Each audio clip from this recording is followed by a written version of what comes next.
Welcome back, everybody, to the AEL University Elite Series, brought to you by Matzy and welcoming in the lovely Profound Rice. It's a pleasure to have you here. Absolute pleasure to be here, Matsy. It's so great to be part of the AEL team. I mean, you and I, we've worked together multiple times before, and it's an absolute honor to be here with you, Matsy, and of course, the rest of the AEL team. But we have some exciting things happening today, Matsy. That's it, exciting things just like our sponsors. A big shout out to AGON by AOC, the #1 gaming monitor brand in the world. AGON by AOC provide best-in-class monitor solutions for gaming and all other needs. Power your game with the latest HyperX gear at Officeworks. When you need speed, control, and zero distractions, Officeworks has got the tech. Discover gaming gear made to handle serious play. Serious play, that's the way. And if you need some fuel for your play, then look no further than Indomie, the noodle partner. Made with high quality flour and selected ingredients and spices, a plate of Indomie mee goreng will certainly brighten up your day. Try any one of the flavors available today from your local grocer or at indomie.com.au. Big shout out to each and every one of our sponsors there. You know them, you love them, and we appreciate them wholeheartedly. But let's take a look at how our teams are shaping up right now in our standings. Yeah, I mean, this is Division 1 of AEL University VALORANT. We can see, of course, RMIT Black right up the top there. 7-0, absolutely zero losses. But of course, Uni New South Wales as well has that very similar score. The only difference really comes down to the rounds that they've lost, 45-49. But of course, going further down, Matsy, we've got quite a few really strong teams. MQU, Onyx 6-1, UOM 6-1, Mon A 5-2, Swinburne 4-3, and UTS and MQU Scarlet both at 3 and 4.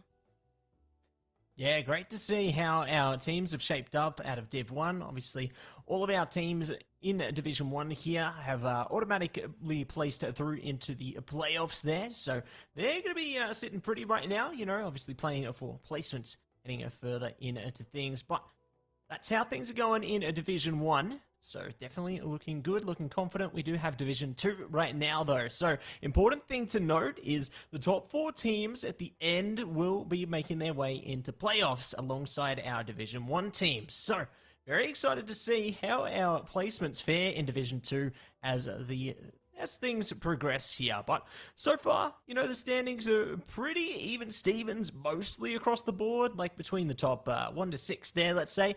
It's pretty close, but USyd and Adelaide Uni there, they've still got their moment to shine. I think that time will hopefully come here today or maybe another day. Yeah, I mean, I shouldn't let my bias come through here, Matsy, as an Adelaidean, but definitely would love to see Adelaide Uni push and grow a bit further, as well as Uni Sydney as well, of course. But there's a lots to go through, of course, for the rest of the day and for the rest of the season as well. Lots of things to happen. We could potentially get some upsets coming through, and that's what I love about Valorant. You never really know what's going to happen.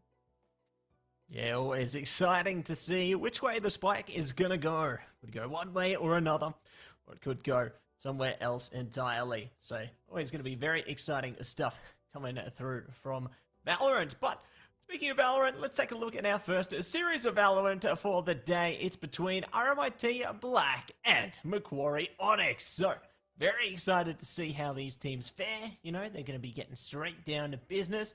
And here are our rosters. Yeah, on RMIT Black, we have Bonobo, Blackstar, Zio, Dianiel, and Jalen.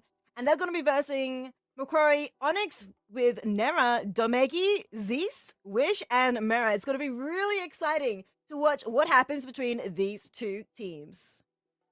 Yeah, can't wait to see how they all fare. You know, we've seen some of these faces before, some new faces into the fold here. So excited to see how they all play things out. You know, one to highlight on RMIT Black there has got to be Janiel. I think that they've definitely made some decent plays towards the first half of the year, and I'm sure that they're going to be doing the exact same thing all over again now. But for Macquarie Onyx here, if there's one to keep your eyes on, it's got to be Zeist, the absolute beast. I mean, is that why it's called Zeist? I'm really excited to see how they do play going into this series today. I mean, they're only best of ones, right, Matsy? So you really got to make sure you have the correct map that you want. You got to make sure you ban the right map so that you can have the best chance possible. But also, since it's the best of one, you got to start this night on your best foot. Got to make sure you're warmed up. Maybe get some practice rounds in beforehand, because if you are not warmed up in the first couple of rounds, things could go quite sour quite quickly. Yeah, warm yourself up in the range there. Warm yourself up with some Indomie mee goreng. Like, there's plenty of ways to keep it warm during these very cold times, especially in Melbourne. It's absolutely freezing every single day. Makes me wonder if we're in winter or if we're getting closer and closer to Antarctica itself, but you never know till you know. But I know what's going to heat things up is the plays that these teams are going to be making. I'm very eager for how they navigate the maps here and all the unique kinds of strategies that they are going to be looking to bring. You know, the agents that they bring in to the fold as well. There's definitely been quite creative across the board, but obviously a bit of time has passed since the first half of the year leading up till now, so maybe you could see a bit more diversity in terms of their picks coming forward. Yeah, I mean, things obviously change quite often in terms of picks and everything. And these are two really, really strong teams. You know, they haven't been dropping many games at all. And so I'm really excited to see whether or not they come into this knowing each other as well. I mean, they've played each other a couple of times previously in the past, maybe not with the exact same roster, but coming into this one, I expect them to be able to put their best foot forward and think of the compositions that they need. Matsy, do you remember what these players have played in general? What kind of identities these two teams have? So we have seen, like, you know, some of your stock standard stuff. You know, I think that one of the more unique agents we've seen at times has got to be, honestly, the Vice coming through here and there. It's always been a bit of good fun there. Neon's come through as well at times. Cypher making an appearance here and there. Like, it really depends on, I guess, how the teams want to go, because you're always going to see your Jet here and there. But yeah, I'm most interested to see, yeah, exactly what they're looking to bring, because even at times we've seen something like the Gecko come out from some of the rosters there, even the Breach on the odd occasion there, as well as the Brimstone. But let's go through our vetoes right now. We are going to be banning out Breeze, Split, Summit, Sunset. We are going to be banning out Ascent, Haven, and we will be moving on to Lotus. So it's only fitting, you know, this series is about to go into full bloom, and I'm excited to get into the selection here. I feel like Lotus is a map that a lot of OCE players do enjoy quite a lot. I'm also not surprised about the Summit ban personally, Matsy. I don't know about you. I've only really seen that map being played and chosen in, you know, competitive play like once before. So really excited to see what actually happens here on Lotus, because, you know, this is kind of like a map that most players know. We kind of see a Jet and Phoenix combo coming out from RMIT Black, which I'm honestly kind of excited for to see. Phoenix has been used as that second duelist, or that kind of like pseudo initiator quite a lot in pro play, and I think it's a really good pick. But of course, tried and true on Onyx, the Raze and Fade combo. I think that is such a good combo on Lotus. Yeah, only fitting, and they're going to be looking to put that to full use there. And keen to see that Tour de Force come into play as well. True. Always good to see, yeah, that one be utilized alongside the Headhunter there, and everything else to follow. But we'll see, you know, exactly how our teams are going to be making it happen. As we jump into the server now, we are going to have Quarry, Onyx on the attacking side here. RMIT Black going to be on the defense this time around to set things up. And very keen to get down to business as we get set up for the start. We are here in Lotus, and it's going to be RMIT Black versus MQU Onyx. It's going to be exciting. A lot of really strong players in this lobby. And of course, these are very different compositions, Massey. We have, I mean, Chamber versus Chamber though, so that's going to be really exciting. But the duelist lineups are completely different, and also the Initiator as well. And I think that's why we're going to be seeing some of the difference in the strategies coming through. But Matty, right about to happen. Go, go, go! Yeah, looking to see if they can give life in the fast lane there. Pedal to the metal, but be waiting it out. Use the dark cover there, Zio. Pushing it away. Have to fall back there. I like the safety coming through from them. Caution. We'll have the first one opened up from Nira there. So, great start from them. And they're going straight to the spike plant to follow up. Spike planted. Watch your eyes! And they're going to go in, try and go for this retake. But of course, it's still going to be trades back and forth. I wish you, Jalen, they're both falling. But Nera is going to fall to Black Stars. Currently a 3v2 situation. Black Star falls as well. And RMIT Black currently only have 2 players alive. And it doesn't matter. They're still able to get that shot onto Itoshi and onto Domek. Heels come out for a little bit, but now it's a 1v2 situation. Mera last one left alive. Here's the tap, but goes straight into the smoke and straight into Bonobo's crosshairs. Yeah, triumphant comeback from our defenders here. We'll be able to take the first round in their favour. And they're going to be good to follow their way forward to potentially another. The credits to open in their favour here and see if they can keep things as creative as possible. But for Macquarie right now, their biggest goal is just to try and get us the spike down on one of the sites there, see if they can cultivate their credits one step deeper and maybe get some kills alongside it. Gonna have not too much time left to set up here. The barriers are looking to go down. They may be met face to face with an Omen, or maybe a more if they go so quickly. But for right now, let's start things off slow. The flash went out. I think, unfortunately, we had a bit of a team flash, but that's okay. These things happen. Liam is going to say, as you said, we met with a bunch of players. Get taken out. We'll be able to take down C, Toshi as well at the same time. Janu takes down Nera, turns into a 2v4 situation. Of course, RMIT Black do have the advantage of the guns being much more powerful. Now it's a 1v4 situation, Nazi. And this is the perfect scenario for the Macquarie Onyx side. They, at a minimum, fulfill their objective in the round. They wanted that spike plant there. They're going to kill alongside it. A little bonus there. So this is going to help cultivate their credits a little bit further. Heading into the bonus round, or the bye round rather, into round 3. So let's get down to business. Let's see how both teams fare as they're on a more even footing.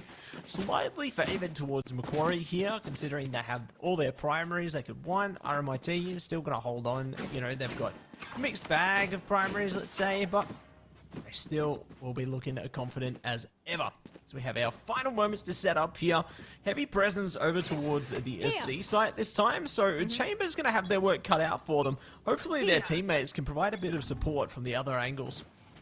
Yeah, Daniel, as the outlaw, pushing forward a little bit. Has to be careful, getting a lot of attention towards him. Teleports one day boots into safety. And Satoshi going in as the Neon, seeing all the angles. Might not be aware that it's just a chamber here, so the site will actually just be given up. And Spike goes down. Yeah, Spike goes down, and Black Star with it. So, going to be a player advantage for Macquarie now. And maybe even more as it is tied up. Hitoshi, see you later. Mira does spell the util there. Looking to wait things out for the second. Jalen down and out. So good. The paint shells onto that one. Daniel there. Trying to scope it out. Fine trades left, right, and center here. 2-for-2 situation right now. Satchel going up and down. Running right at the ready, and now the blind. They get behind. I can't believe they got out of that one unscathed, but they are going to get fully unscathed. Daniel there, 1v1, tries to get it done. It's not going to happen. Raises hell and clutches it out for Macquarie. It was very, very close, but Macquarie will be able to take that. A little bit concerning, honestly, in terms of what you expect out of a standard battle. You know, Macquarie having that buy phase, have a bit of a slight gun advantage over RMIT Black, but that was so close, could have gone either way there at the end. A little bit of a whiffs coming through, which did, of course, I think for both teams, to be fair, so that did make things a little bit more exciting. But Macquarie were able to get that clutch off. They were able to not let RMIT Black get that defuse. And well, we're 2-1, Matty. Things could get really exciting from here. Oh yeah, it's going to heat Balancing away right here, right now. We look to Spike take it all the down, way C. to the mound Whoa. there. So one trade from Macquarie, but that's kind of it. They might look in a second, but no. It's going to be Blackstar too quick to it, locking in the third round with a great haste there, a speed run, if you will. Just as soon as Macquarie got on the board, they're swept right back off it. They did, and it was very, very fast. I mean, over on Mound, 4 players from Macquarie just eliminated just like that. And Peaceful Bonobo, I mean, I've seen this name quite a few times, especially at the top of the leaderboard. 8 and 1 and 3. Also has the ultimate available. That Sky ultimate could be really exciting to be used here. They might be able to reveal that. I mean, Macquarie Onyx at the moment, heavy stack towards A side. Yeah, we'll see if the Seekers get their time in the sun here. Toshi trying to pull some shots. They're not going to be able to lock it down. It is going to be Down A. RMIT striking hard. A good comeback coming out from Macquarie, though. They're finding a couple of kills through the chaos. One Capture enemy another one remaining. around the side. But the adaptability, I love that from Bonobo. Playing around their teammates there. The bait and switch. And they will be able to lock down a 4th. So lots of morale behind them right now, and Macquarie is struggling to find a way back in. Yeah, they are indeed. I mean, we can see that was though the eco round. So coming into this one, they have a quite a strong buy coming through. Also, the option to use the chamber ultimate as well to help with that economy a little bit. I really am excited to see how this ultimate is going to be used, whether or not the Tour de Force is going to be able to get that pick. We're going to be versing Bonobo over on C side, but of course heavy stack towards A instead, and I think that's where the action's going to be taken. Yeah, it's going to go down to business from the shadows coming out from RMIT Black as well. Going to gain some scope over the C side instead, but this could be a more long-term play, I think. Maybe a delayed flank here. They've already found Mira there, so good with the operator on that one. They are still going to hide and just hold their ground here. Blackstar, good pressure, Strike pulls down straight back. A. So right now they're just signaling out the fights here, but Itoshi brings it back and now followed up. Goes in though, Itoshi once more gets a triple kill here as Jelen will trade them out. Line goes, will be dodged. Domeg here. Last one left alive for Macquarie in a 1v2 situation. On the back is available, not needed though. Jalen just makes the headshot and cleans up the fight just like that. 5-1, Maxi.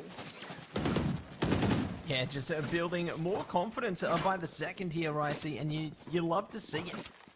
They're managing to cultivate their resources accordingly, doing many great things. Macquarie, they have a very mixed bag economy this time, let's say. You know, a couple of vandals in there, pistols. Yeah. Stinger, like, it's okay. Will it win them the round? That's to be tested, but seen stranger things happen when we come around the twist, so see how it all goes now as they prepare themselves for battle again. A sight set on A here, and Chamber already are taking a lot of damage. That is a lot of damage indeed, Maxi, but Daniel doesn't care. Operator still lands the shot. Itoshi taken down, but Mira will be able to get him with that stinger you mentioned. Stinger can see some work, and he did right then and there. Axel will be able to take down Domeg though, and these trades back and forth. Onyx still doing a lot of damage to RMIT, but Zio through the box takes down Nera. Blackstar takes I Wish You as well, and RMIT now on 5, 6. Wait, they haven't defused yet. Okay, 6. Yeah, 6 for now. 7 soon. We'll see how it all goes, though, as we are going to stick out in the favor of the defensive side here for the moment. Macquarie Onyx, they've got 3 ults to their name. They can definitely look to turn the tides here. See if it is going to be their time to shine in a moment. They wait things out. Have the overdrive at the ready, so look to strike like lightning with that one, or maybe more tools to follow. For now, though, you're going to have a bit of a split focus, so it looks like they're going for a bit more scouting on the Macquarie side before they commit to anything fully here. Could be a smart idea. They should be aware there's an operator in play right now. They want to be able to try and find where that operator is and work around it. But of course, they also want to be careful of what else is they've got set up at the moment. But Nera does take down the operator, so currently no operator in play for RMIT Black. not going to have anything as high impact as that for the moment. They can still adapt around it though. Like Blackstar is continually trying to poke and prod around for those single line engagements there, just to try and whittle things down and settle the score. But while Macquarie are taking things slow, they are managing to gain some ground now over towards the C side of things. You know, you've got the guiding light coming through just to try and see if they can flash them out there, get somebody affected, but it's not really netting too much benefit yet. This slow and steady approach, though, is running down the clock, so RMIT could adapt around it. You can see they're already rotating based on the noises. And that noise, of course, is on C. Jalen currently on C as well, just in the top of it, trying to find it profiting. One The flash, enemy but remaining. ooh, the headshot coming from that blade storm from Blackstar. But I think everyone was able to do a lot there. A double kill coming up from Bonobo at the beginning, but everyone else after that, they just did what they needed to be able to get that round, Matsy. And now, as you were saying, was on 6, now on 7. Fantastic work coming through from RMIT there. We'll be able to lock it in the end. We good. Gonna be happy as it can be. But now Macquarie's time to shine once again. Will they be able to make this one theirs as we are heading towards the bottom end of the half now? RMIT, even if they lose an operator, like they have a tour de force at the ready whenever they need it. But will they need it this half? Probably not. To be honest, probably not. But you don't know until you know. Still, the economy is in shambles for Macquarie. Like, no matter how many attempts they make, they just never seem to come out of it unscathed. One thing I'd like to see potentially in this round, Matsy, is the ultimate potential. There's one from the Duelists and from the Neon as well, and it's pretty Spike good. down A. Never mind, you only get one. It's pretty good for RMIT Black. You only get a 3-piece, but Itoshi, with that overdrive, is able to take down Jalen, even things up a little bit, turns this into a 2v2 situation, but a little bit of damage dealt to Itoshi here as well, so you gotta be careful of that. Out comes from the shadows, get some information, and now to be silent. 1 minute left on the clock. 1 minute to go. Will they be able to blow their way forward to the site there? 2 versus 2 situation now. Daniel be just waiting patiently towards the back side of A here. Dark cover coming out to at least cut off one lane, so they're gonna have to go the other direction now. Timing could be everything here. Daniel ready with the paranoia. Play around the corner here. Spike going down. They're ready to go for the shot. Will they react in time? They will. They find one, and now find the other from a distance. It's double trouble, and RMIT strike again.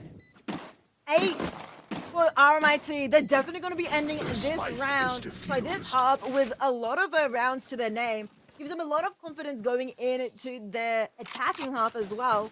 I mean, coming into this sort of map of Lotus, I do feel like it is slightly more attacker favored, but watching RMIT, it doesn't feel like that at the moment. They definitely have the defensive down, lock and key at the moment.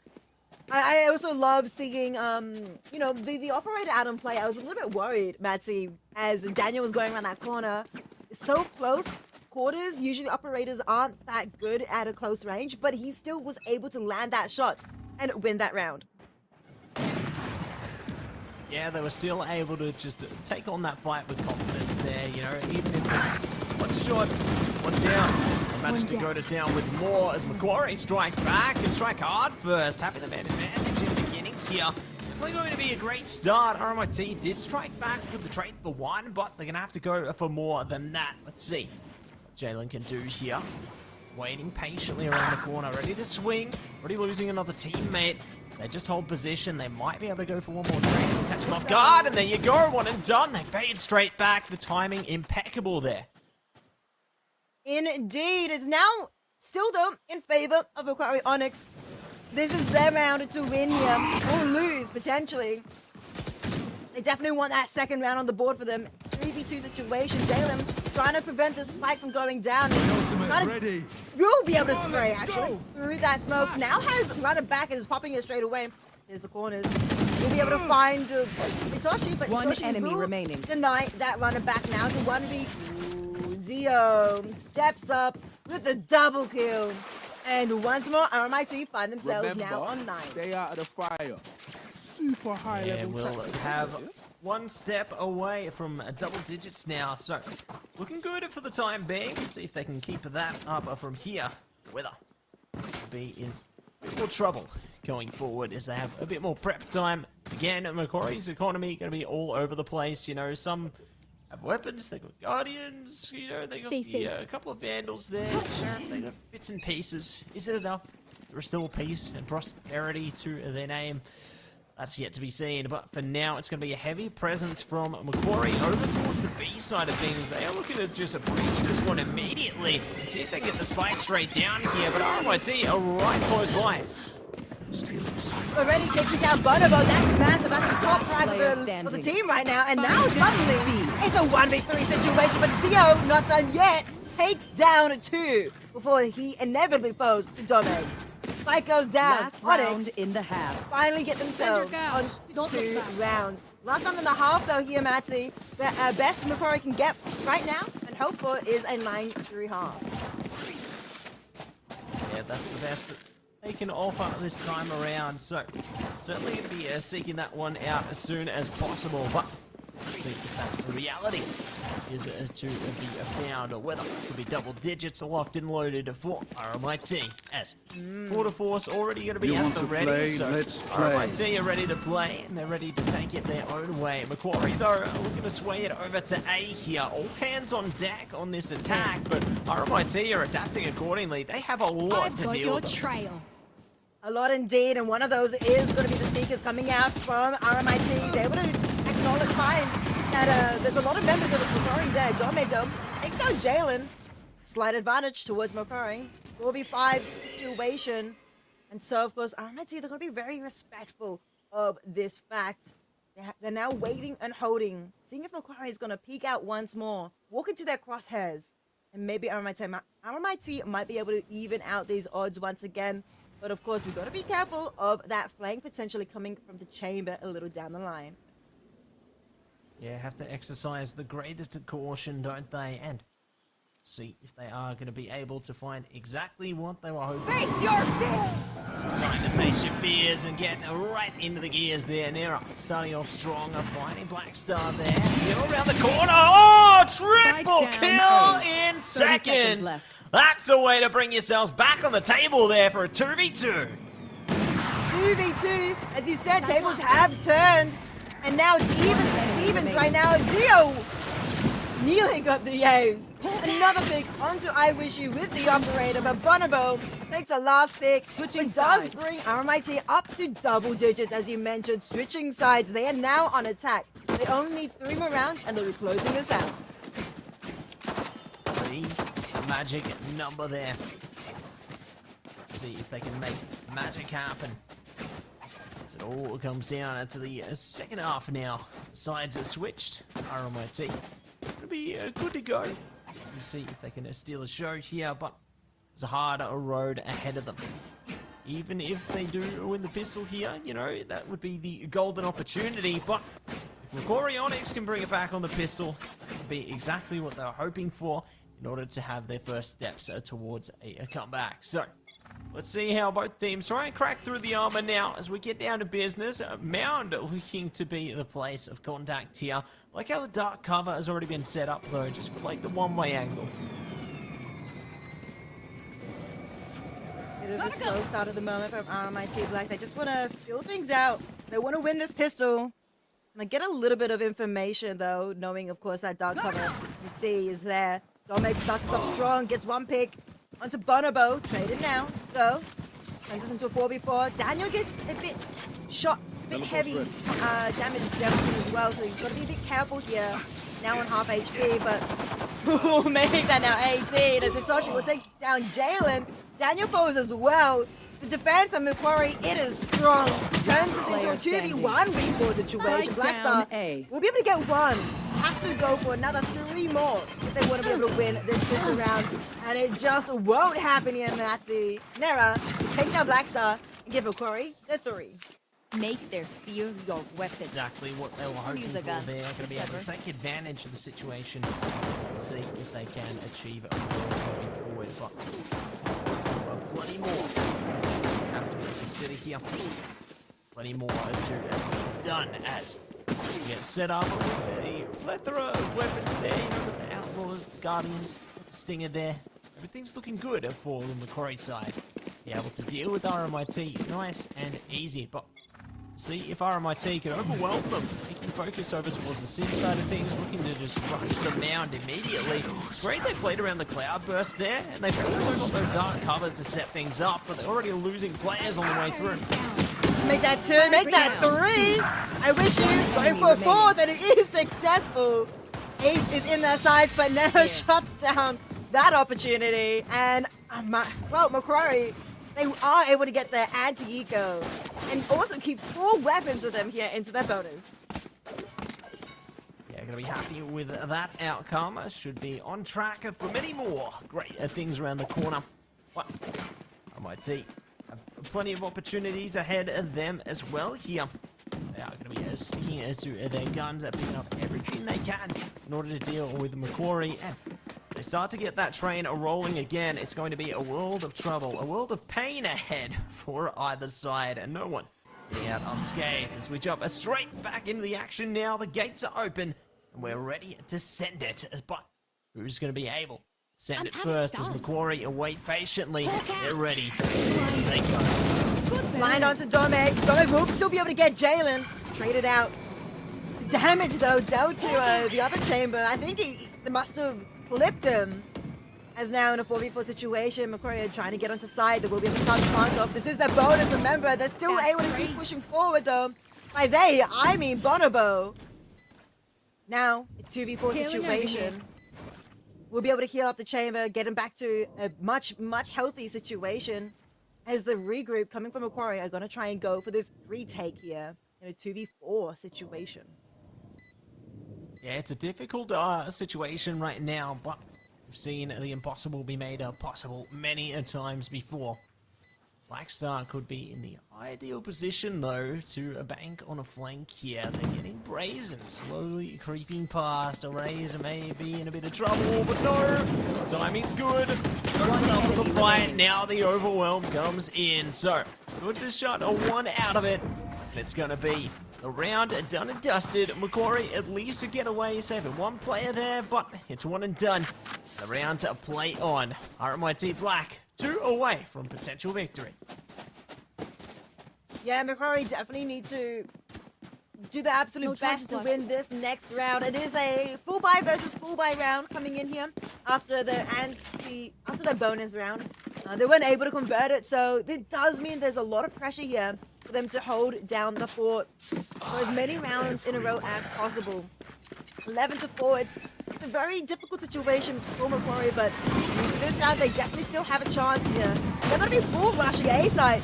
The rush may be potentially rewarded. Actually, no, it's RMIT. They do win that duel out. One enemy that 3, remaining. make that 4 now. It's a 1v4 situation. It's all now up to that chamber of Macquarie. All down to 1 and ready. The job done here. Over and out. Round it through, and that will be RMIT pulling Match through with point. another to their name. A match point now going to be earned here. 1 more is all they need, and Macquarie Onyx need all the hope, all the dreams that they could ever possibly seek in this one. And their hardships have only just begun, but preparations are going to be laid here. Who will stay, who will go? Flow our way into the next round right now.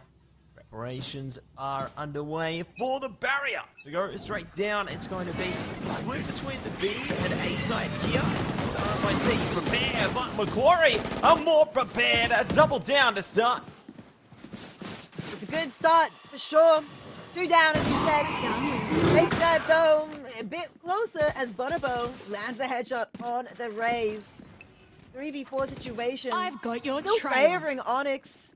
But out comes the Seekers from RMIT. They're able to recognize that the map has flipped. The defenders are in the attacker spawn. And RMIT are able to have a clear and clean A site for them to plant on. Yeah, gonna be happy as can be with that there. Spike goes down, so they're gonna have to play into the retake situation here. See if the player advantage will favor them. Oh, good timing there, but not good enough. Domek there doesn't manage to find the opening. Looking for more. CEO, good trade there, but leaves it down to the 1v3 here. So Macquarie in a great strides right now, but it's not over yet. One down, it could be more to follow. Guiding line comes through. They say goodnight to one. 7 bullets in a dream. But Nobo gets it done. Clutch, and it's over. 13 on the board. What a way to close it out. Just when you think it's going to keep going on. No, they slammed the door on that first one. Yeah, I mean, when I realized it was the top frag of the lobby, but Nobo still alive in that 1v3 situation, I was like, there's a good chance, of course, Macquarie will be able to take it with that 3-player advantage, but somehow Bonobo is able to isolate those 1v1 situations, and those headshots, they just kept connecting. That last shot was a little bit wonky, but he got in control and still was able to seal the deal and, of course, take their team to victory. Yeah, they did such great work there, navigating the situation accordingly. You got to admire their courage, really getting it done for their team when it counted. But speaking of counted, we are going to be counting our way towards another series right on the other side of this break, everybody. Don't go anywhere. We'll be back before you know it.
Welcome back, everybody, to the AEL University Elite Series, proudly brought to you by Matsy and Profound Rice. And we are ready to see who's going to be the best teams on the block. It's going to be UTS and UNSW for our next best of one.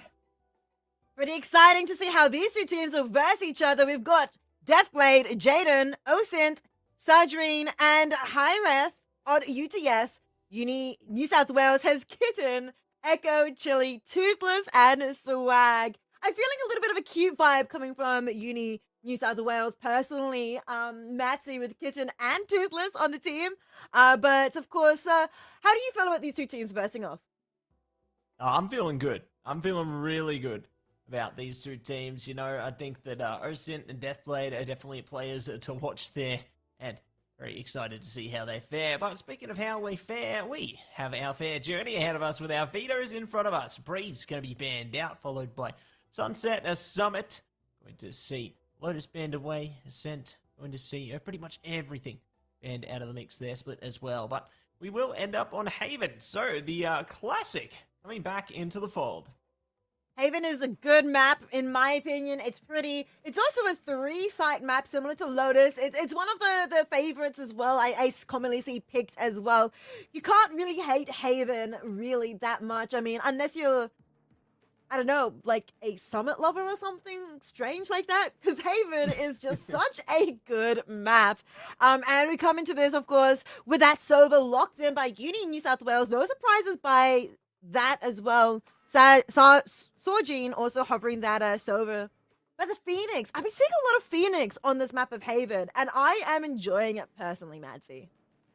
Yeah, always nice to see the aggressive presence that a Phoenix can bring there. And, you know, I briefly mentioned Cypher coming through before. Looks like Jaden is going to be locking that one in there as well. So, very eager to see how the cameras will provide ample coverage there, and look to play around the cages as well, and do much more from there. But Sova going to be locked in for a bit of vision on the other side there for UNSW. To have the Chamber coming back, and will be the mirror for the Phoenixes this time around. Yeah, Phoenix going in on both sides. Not quite sure what the secondary or main primary duelist will be. Will in fact be the Neon, and I believe the Jets. Pretty good compositions, I would say, coming from both teams. I do, though, wonder about this Toothless Clove. That's not very common pick in these competitive tournaments versus the Omen, which I feel like is a more standard traditional pick. But don't get me wrong, I am enjoying this Clove pick, and I can't wait to see it in action.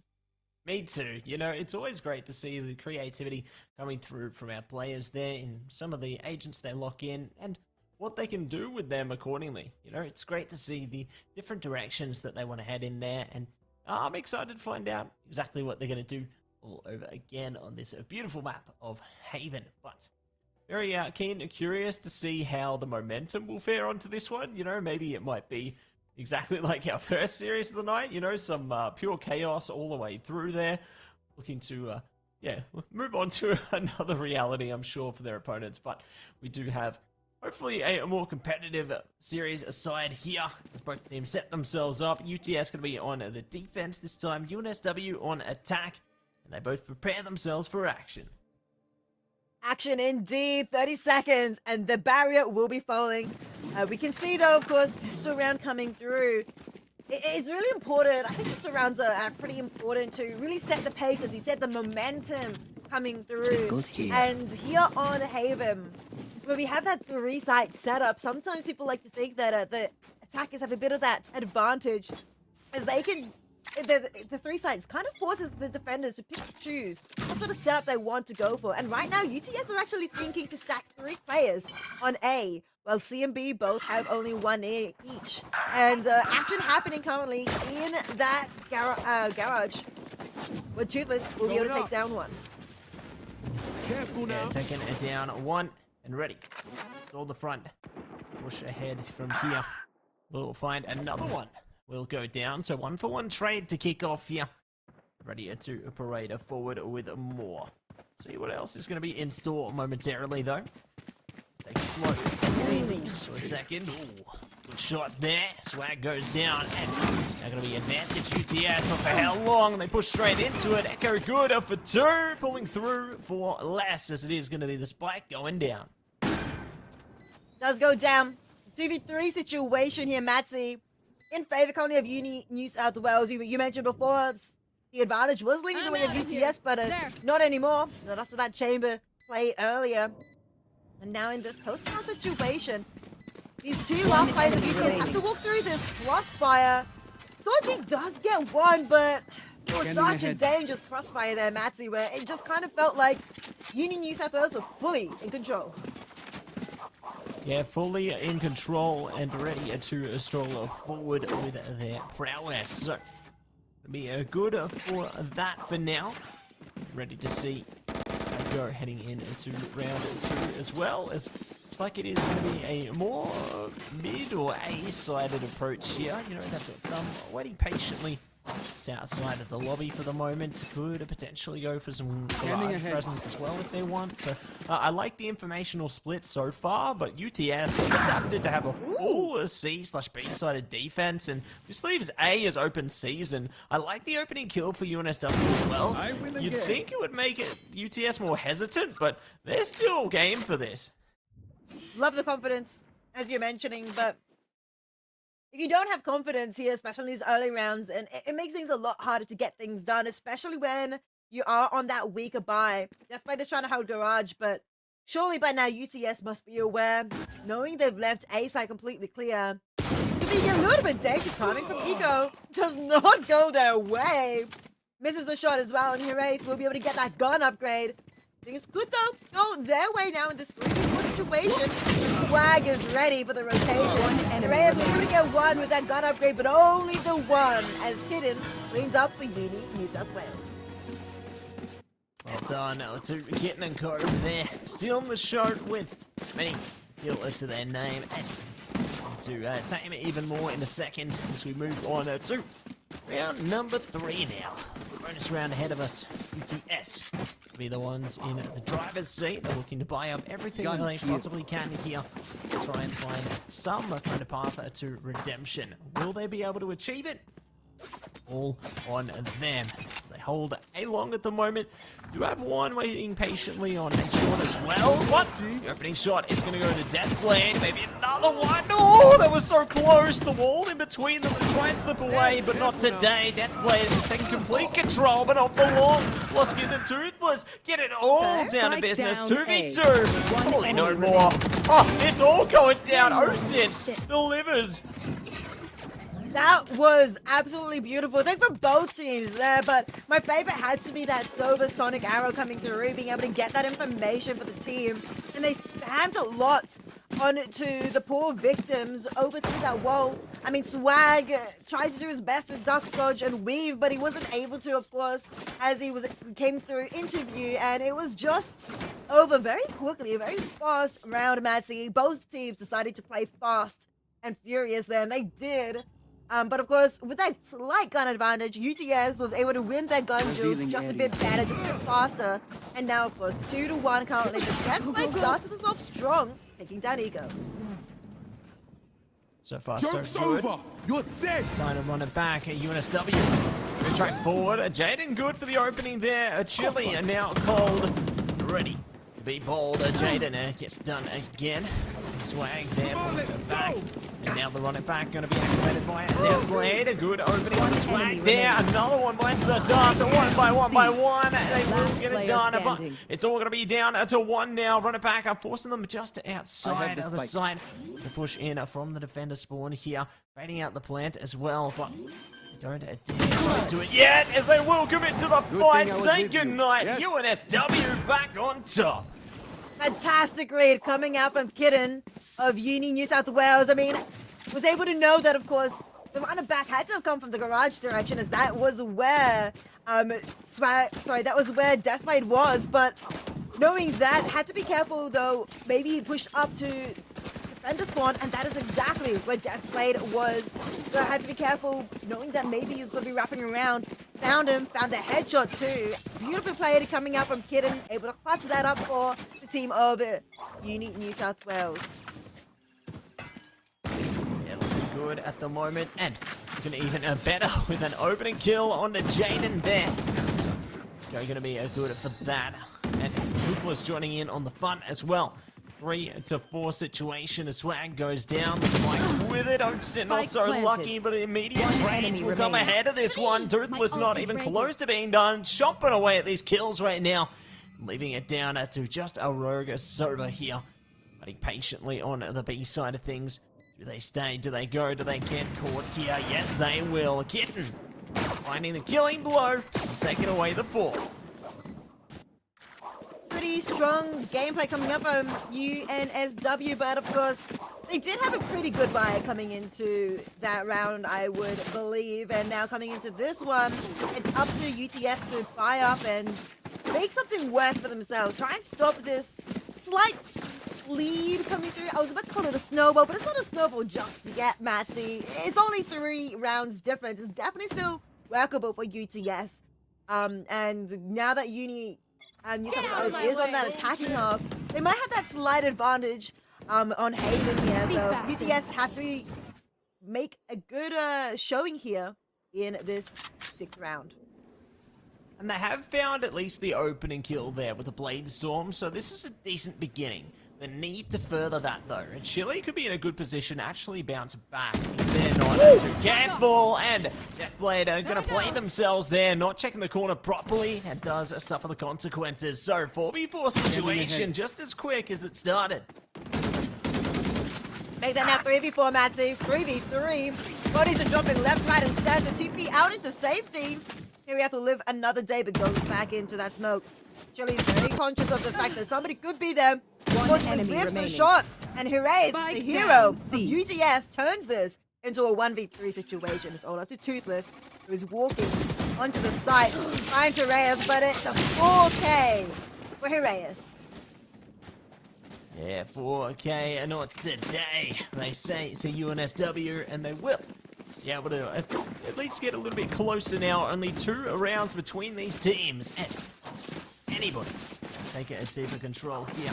See exactly how things progress in the remainder of these rounds going forward. As plenty more to play for, plenty more to do. And they're already looking to get set up with the recon dart there. See if they can gather some information as early as possible. So we'll fall back ready. Stack up a recon dart on both sides there. Good spotting, and see if they gather more. Chile zooming past there. Will be cut off by the dart cover, so good adaptation from the defense, but they might look to go for more in a second. Push over the top, it's not good enough. Deathblade suffering the consequences. And a little too close. Right though, does go back in the end. You wouldn't think that's gonna happen, but more and more keeps ensuing, but now everybody falls. This is so many layers of defense just ripped away for free. Yeah, really good work coming out from UNSW there. Taking down so many members of UTS, and now fully sort of more in control of this situation, of this round right now. They have to try and think about which side they want to go to. Still very respectful of UTS because, I mean, they can still definitely get the picks that they need, but Echo takes down OSINT, turns this into a 1v4 situation. They're heading towards A site. Jaden has a bit of a challenge up for him here in a 1v4 situation. Fighting slow, trying to Toothless. Spike planted. And now, though, has to build his location. He wants to take that swag, takes that Kitten as well! Could have been a miracle in another universe, but in this one, UNSW still clutch it up. Clutch it up and lock it down. Nicely done by UNSW to bring it back into traction. 2 to 5. And looking alive here. But will UTS be able to bring it back? That is going to be the proving point. You know, they've got a lot of informational-based ults available. You know, I'm very curious if they can activate on to Omen or Cypher here in particular to see if they can get some scouting. But I mean, UNSW got heaps. They can play very aggressive. They want to take a little more side takes from here. It'll be fantastic. They've already overwhelmed A short, and they're looking to do more where that came from. Overdrive locked in with the run it back, and losing the overdrive immediately though. Jaden delivering fantastic work there. Down in their favor, and HyperX getting a more as well. So a fantastic turnaround from UTS. All going to be down to Chamber now for UNSW. I don't know if they've got it in them. Yeah, UNSW did a really good start there, getting a few picks here and there, but UTS really stepped it up there. Turns it into a 1v3. Now 2 though, because Echo still alive, still kicking. But with 1 minute on the clock, has to be aware that UTS, both the last remaining 2 players, are covering and protecting the spike, but has not much utility as a chamber to try and push and force their way through. Sorjin takes down Echo and turns UTS from a 2 to a 3. I need to set back up. 2 to 3, they break in for free. Gonna be happy to get some worth out of that one, and a bit more where that came from. Yes, this should do. Settle in for a moment longer here. Could even look Yes, more this should do. stronger. This Wait goes things here. out in the prep phase here. Get some of the cages out already at the top as soon as possible. But I like the resurgence from UTS right now. I like the confidence, you know. They're going for a bit of a split towards the A side of things as well as up mid to C there. AGON Dart are going to give away his location. So might have to fall back here, but at least them being there is a cause of concern. Now though, concern rate to an all-time high on C. They've opened up with 1 kill. More can be right on the other side of this smoke. Well, running back is going to be met with a shotgun right to the face. Chili shots that down immediately, but Swag, of course, keeps going in further. Takes down Peripheral. Jaden Foes as well. I mean, Swag gets a 4K. And, well, that's it. Echo gets the final pick as well. Really well played from UNSW there. Amazing, amazing shots coming through from the team. And with that, they find themselves now on 6 points to 3. Well done again to UNSW. Finding their way forward and ready. See if they can lock down even one more round to their favor. Will win them the half here, but see if that is going to be a reality as we jump in to another round now. Eco round for UTS pretty much. Like they've got a couple of Guardians and upgraded pistols there and Sheriffs, but that's all they've got. I like how UTS isn't really committing to too many angles for speak too soon. They're ready to re-engage here. Peek around the corner, see if they can get some triggers damage, but it isn't working out for them, and this could be an opening afforded to UNSW. Yeah, they definitely are looking for some sort of opening here on the attacking half, and C being completely free at the moment could be what they want, but Harath is kind of aware of this. Sheriff and Hando doesn't land the shots. Osin's on the other hand, though, will be able to get one, so it's kind of a trade situation. 4v4 now is Chili, though. He makes the lead in the way of UNSW, but not for much longer. It still trades back and forth. As Real Theft, though, may try and turn things over the way of UTS. Still a 3v3 situation. Lost Kitten takes down Sorjin. And now, Spike down. UTS is going to try and go for this One retake. enemy remaining. Beautiful recon dart coming out from UNSW. As Osint takes out Chili. 2 situations. 29 HP though. I mean, Swag just goes for it. Takes down Osint. Well done to UNSW. They have locked in the half in their favor now. So, they'll be happy with this outcome for the time being. See if they can hold on to it, however.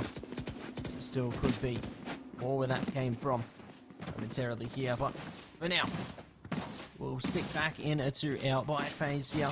Get prepared, get ready. What else is it to come out of this one? Could be much more on the horizon.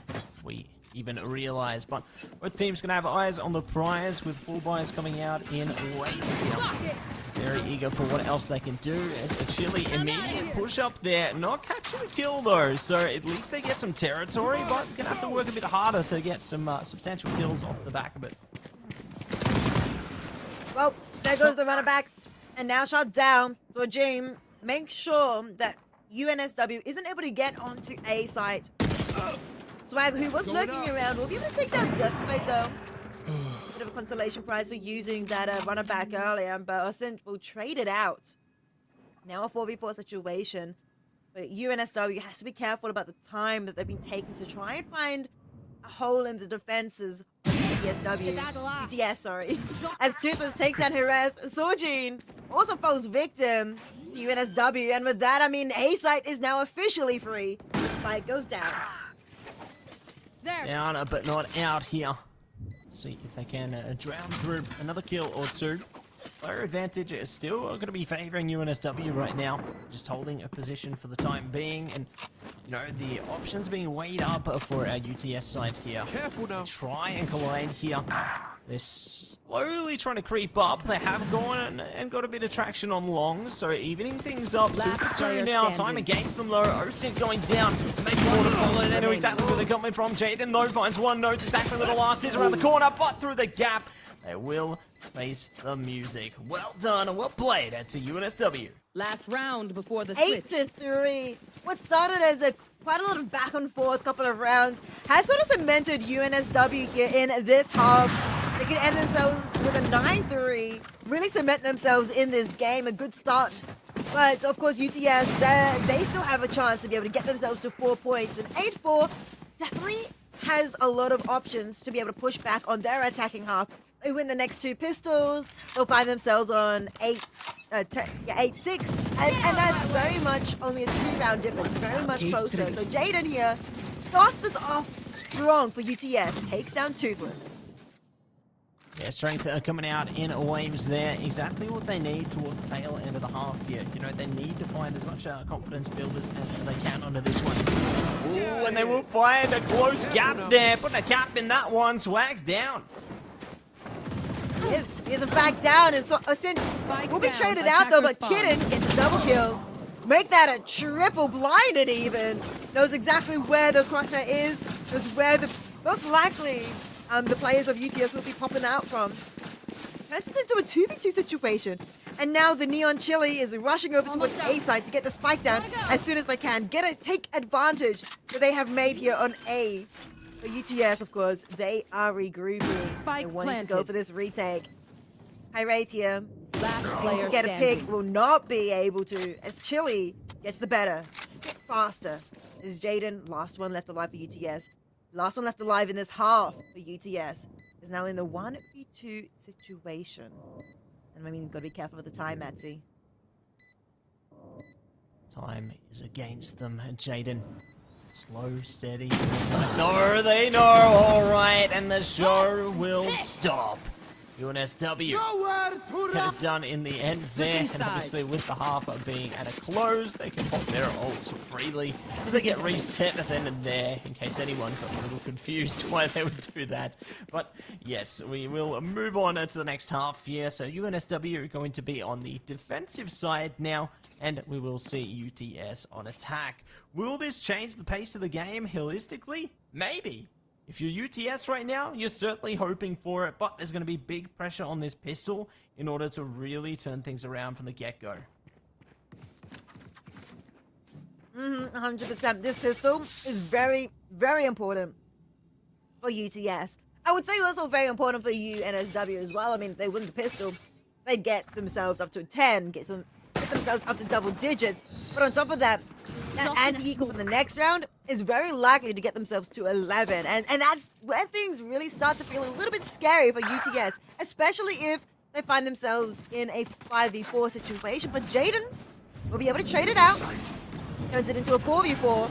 OSINT gets another one as well. Chili falls, but still one more trade coming through. Swag takes down Death Lord, looking for more though. Spike goes down. They get one on Heraith.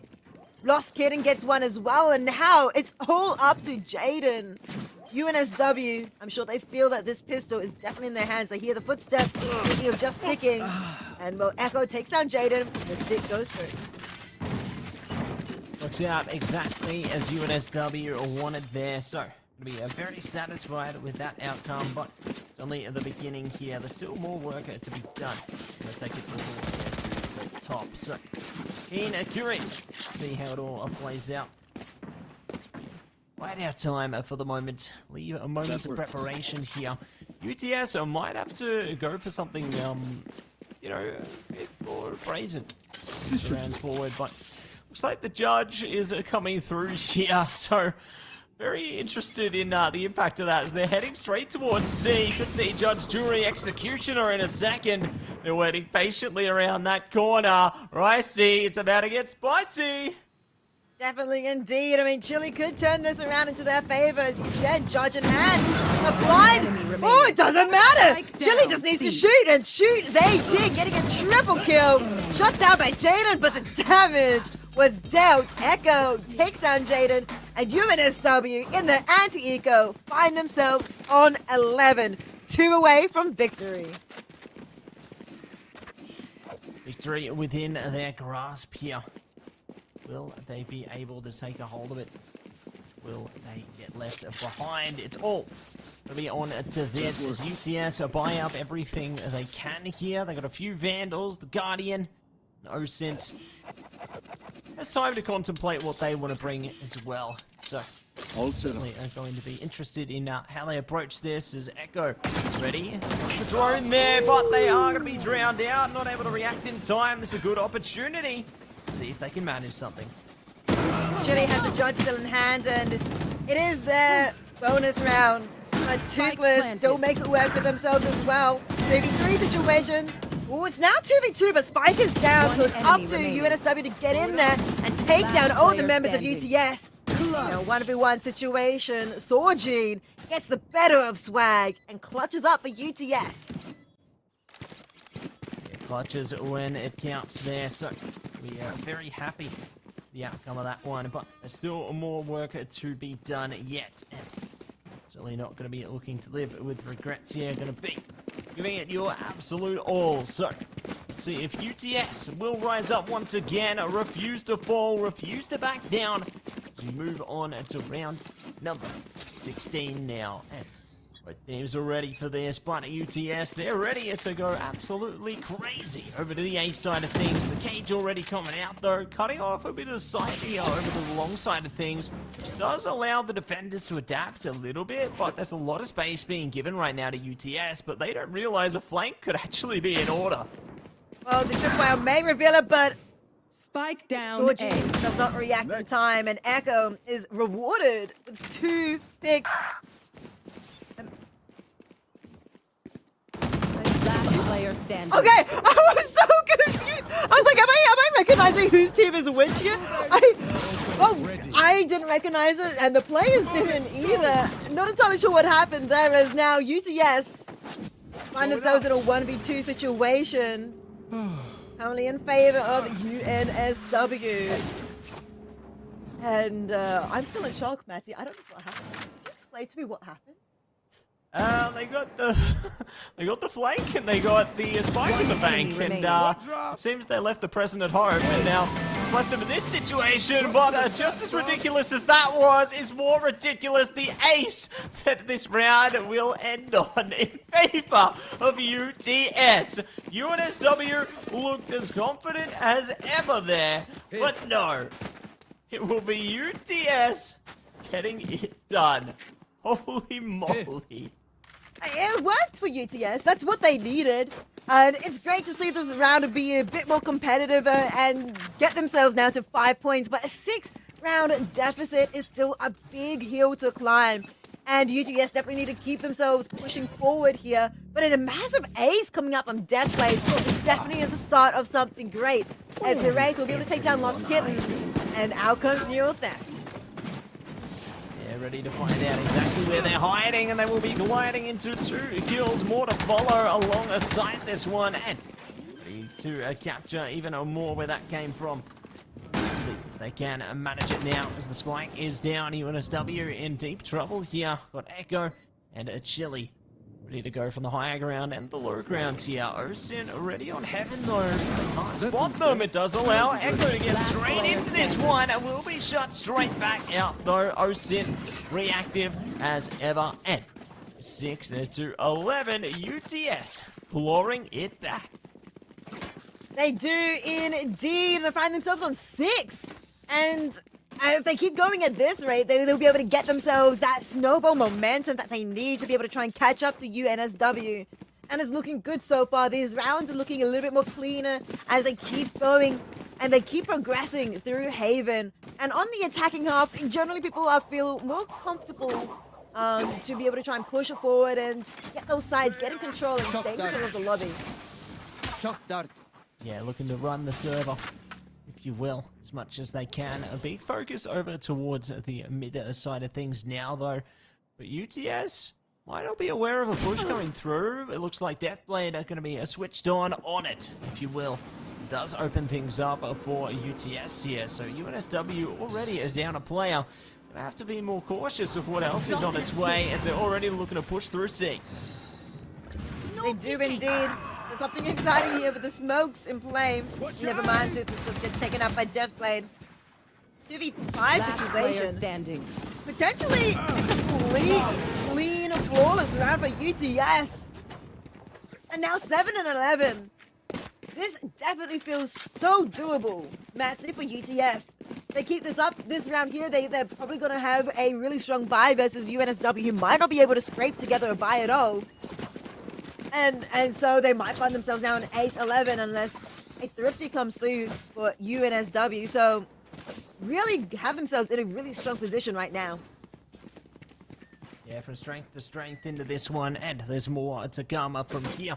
So, let's move on up into yet another round. A C-sided focus, layered very heavily here. Oh, and the shot comes over the top.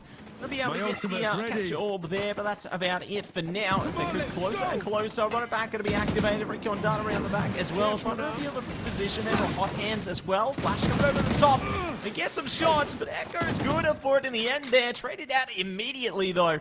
So gonna be good to make a full use of the right back there from the shadows, actually using some information as well. Toothless gonna be a down and out. So UTS are just finding player after player here.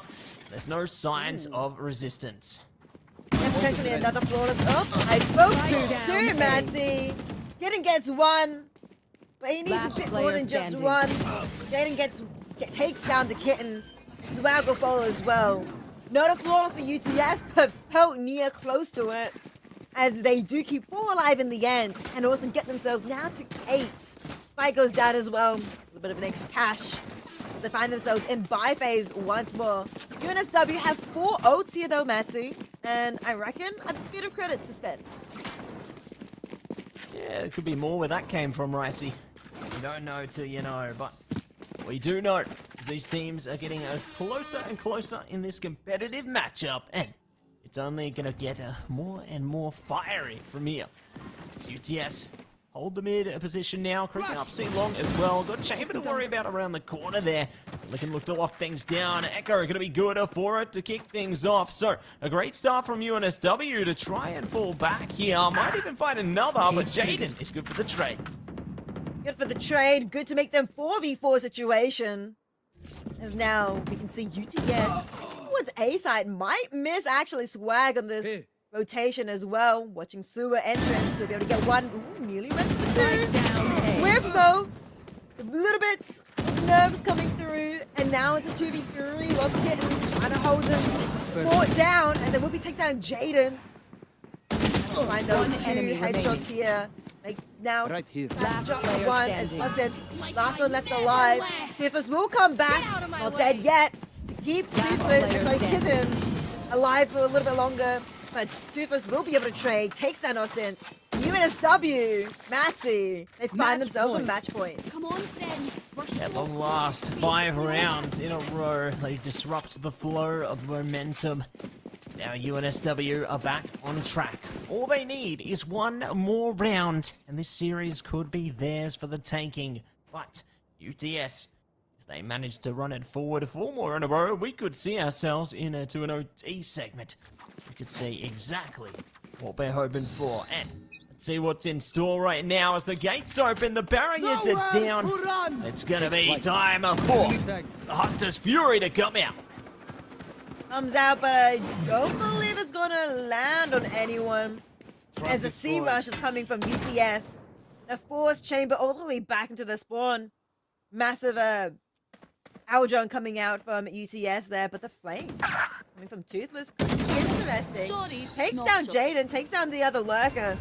And now turns into a 4v4 situation as the Neon from UNSW also falls as well. One enemy But remaining. Soulgene, Deathblade, and they've stepped up a triple for Deathblade.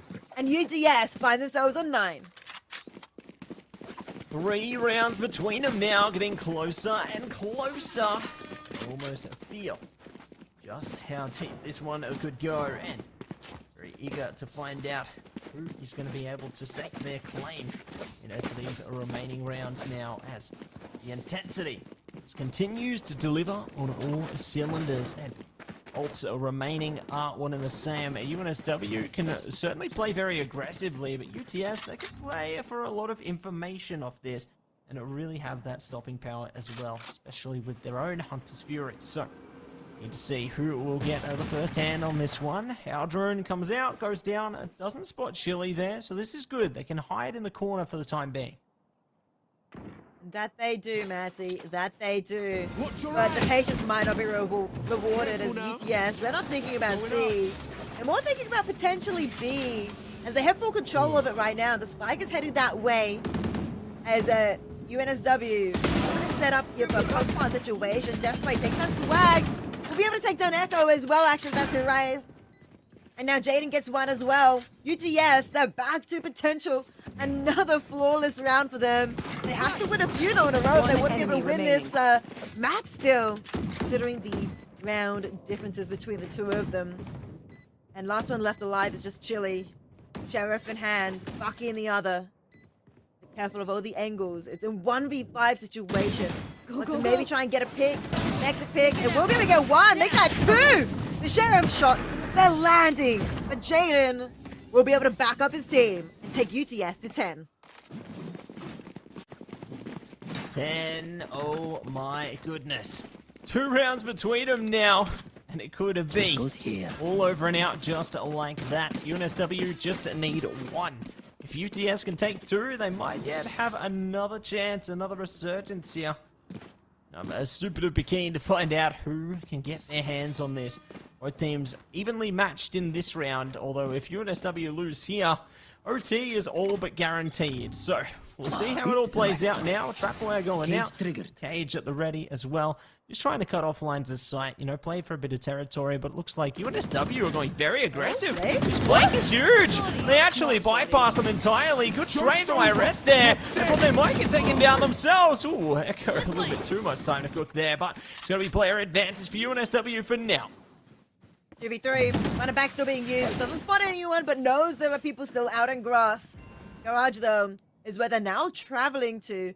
And Sojin is aware of it, has to be careful. Doesn't want to go for the spike plant, has plenty of time to work with 1 minute left. They do have control of Seaside, but now UNSW is potentially double-guessing themselves. One enemy remaining. No, Deathbite spotted. Chili lands the long-range headshot, taking it down into a 1v3 situation. Sojin last one left alive. This could be UNSW's final round that they need to win, but Sojin takes down one.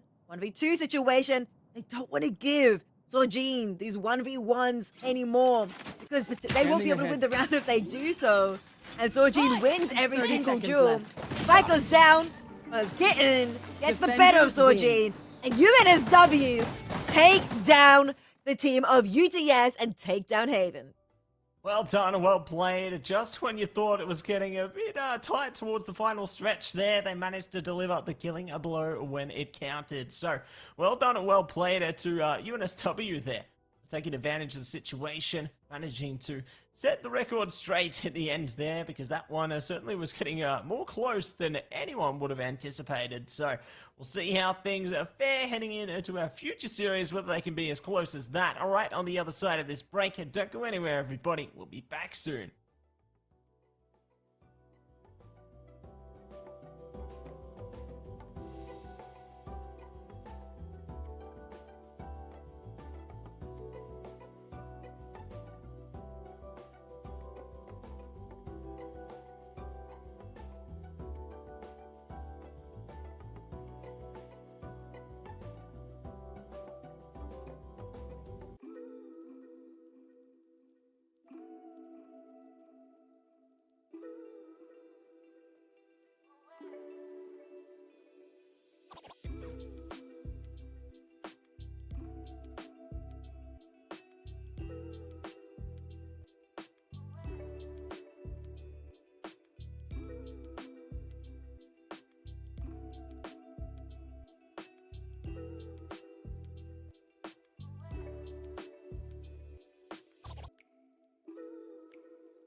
welcome back, everybody, to the AEL University Elite Series, proudly brought to you by Matzy and Profound Rights, and we're moving straight on into our third series of the night. It's going to be none other than Swinburne taking on the University of Melbourne, their UOM, and let's take a look at who's going to be representing our squad. Swinburne has Charles, Chlorophyte, Tax, Wally, and Howe. Well, University of Melbourne has Vix, Kite, Scourge, Marcus Gann, and Chaewon. It's going to be exciting between these two teams. I know we're in for a wonderful game, Matsy. Yeah, we're in for an absolute treat heading into this one. You know, we've seen some returning players and some new faces as well. So, always going to be fun to see some of the creative approaches coming through from each and every one of our squads. But I'm sure it's going to be fantastic, you know, once our agent selections are locked in as well. But before we get into the selections, we have our map selections here and now. Well, it's going to be Lotus Matsy coming in to this map. I don't know what usually happens here in AOL University League, Matsy, but I'm not surprised by the Lotus personally, from my experience of OCE competitive gameplay. They seem to like that map, or they like Haven, but Haven was banned pretty early in this veto. Yeah, it looks like that one was taken away nice and quick, but speaking of, we are going to be getting into the vetoes nice and quick, or the agent selection nice and quick here. So we have a few hovers coming through there. Could see the Vice, the Fade, all kinds of different things being considered here. Jet, the Rays there. So a lot of your standard agent selections, I suppose. Nothing really too off kilter yet. Yeah, I mean, Chamber or Vise, they're the two very common Sentinels that are considered for Lotus. Tax was considering the Vise earlier, but instead is actually going to be opting for that Chamber. But of course, we're going to have the Rays and Fade. They're so good on the map of Lotus. You can play some other Jewelers, you can play some other Initiators, but those two are the most commonly played on Lotus, of course. I feel like I don't really see a map of Lotus without an Omen. But looks like, of course, we do have two Omens to play in this series. They're pretty similar compositions on this map at the moment, Matsy, with Jet and Neon differences and the Chamber and the Vise differences. But other than that, nothing too surprising, nothing too different. Yeah. Maybe the team of Melbourne, I think it was Melbourne, can wrap around a bit faster with that Neon, with also that Chamber rendezvous teleports versus the Vise and the Jet. A little bit slower to rotate, a little bit slower to move to different places. So maybe one will play a bit faster than the other. Yeah, it's always a game of pacing, isn't it? You know, if you can get there a little faster, or if I was wrong. It was Swinburne. Yeah, that's the ticket. We're going to be a Swinburne on the attacking side this time, and at University of Melbourne, UOM on the defense. So, okay, as we get ready, city. Get ready to go. But teams just getting a few upgraded pistols there, a little bit of armor. Why not? You know, always going to approach the pistol round in a similar way there. You know, sometimes bolstering the offense is great, sometimes bolstering the defense is better. But for now, it's going to be a split approach for Swinburne, just going for a bit of early information before trying to swarm towards one of these spike sites. On the other hand, Melbourne's a little bit aggressive, especially on Mound of Sea. Going out with 3 players strong. Trying to find someone that might be able to find Chlorophyte here. As they round the corner, they do spot the head. Trying to do as much damage with the boxes. Get some more information. Will get destroyed. Hornet's going to be thrown in return. So Melbourne, they back off. They don't want to lose anyone. They're happy with the damage dealt onto the Swinburne Fade. And in retaliation, Swinburne, they're rushing onto B side at the moment. Marcus will be taken down by Howstar and Co. Swinburne, they find themselves in control of B, but I don't know if they're happy just yet. They might be thinking of rotating even further, getting more control of the map. And this time, they'll be finding Chaewon, and they get the timing, but they don't land the shots. Chaewon gets the pick instead, and now they're hard committed to B. Down goes the spikes. Gojo take down Wally as well. It's a 3v4 situation as Charles will be able to get one. Tax gets another. It's down to a 1v1 situation that goes the way of Scourge. Yeah, good for it this time. Not much health to their name as well. 14 at the end of that one, so certainly a harder fought affair there. And will be able to reap the rewards. The opening round of victory and maybe more to follow in the back of that. So it'll be good times ahead, but just how good depends on how the rest of these rounds will go. For now though, enjoy the show. There's round 2 right around the corner. A few upgraded weapons coming out from UOM this time, just to try and suppress any insurrections that could be arising heading forward. Yeah, we see a couple of discounted sniper weapons coming through. Could potentially be useful here in this map of Lotus, which does have a few long sight lines, but of course that Bulldog as well can deal lots of damage. Swinburne is going to be approaching the eco situation by pushing up A side quite aggressively here. But Vix will take down House up pretty quickly. Scourge gets one as well. Those ghosts doing a lot of work. While he tries to get one, takes down Vix to 14 HP, but it's definitely not enough. Melbourne get themselves a flawless round. They keep every single one of their weapons here into their bonus round. Yeah, well done, well played there. Getting through unscathed, albeit they lost a little bit of HP. Doesn't even matter. They managed to get the round of victory. No one goes down, so be good for that. Now heading in to the bonus though, Swinburne good to cultivate plenty of weapons there. It's a Phantom City, it would seem. They're contemplating another Vandal, but no, it is majority Phantoms this time around. Be ready to start the show. Dark cover going out as well. It's a A-sided heavy hit here, and it's going to be a lot of pressure on the singular defender waiting for them. Yeah, it will be quite a lot of pressure into the Vise, but I mean, I am very wondering if Swinburne have to do this right, because Melbourne, they do have a very heavy a very heavy bonus round. Swinburne, of course, on the anti-bonus, they do have full buy coming into this, but Melbourne, they definitely could be quite heavy hitters, because the guns, I mean, there might not be Vandals, there might not be Phantoms, but they're still powerful in their own right here. But it's a 4v5. Swinburne was able to take down that lone Vise earlier. Now Charles gets one too. And Kite though, Marshall in hand, headshot, straight onto Wally. It is successful, turns us into a 4v2 situation. Scourge, trying to figure out how to do this Last player here. standing. Olaf in the 1v4 situation. Tax had taken down Kite. Tax takes down Scourge as well. Yeah, well done, well played to the Swinburne squad there. We'll be able to break onto the board and slice through with the sword there. So, it'll be okay to set things in pace. We'll see if they can keep it up heading into the next one though. Obviously both teams have equal footing coming forward here. So very keen and curious as to exactly what they can bring. But as time it trickles through, the barriers now start to have their impact mitigated. The doors open. We move straight over to the A side of things, but this time UOM are ready as ever, as a majority of their forces are laying in wait, but a couple of them look to move on towards the B side of things, so this could be a problem for our Fade player here. Could be indeed. There. Fade is a bit respectful of it. Vic's falling back. Yes, of course, a lot of noise, a lot of utility being used by Swinburne. They're trying to make some progress, trying to make some space over an A. Aren't hard committed just yet, and Melbourne, they don't want to fall victim to the heavy rush of Swinburne. As Hellstar's going to satchel in, they're going in this time towards B.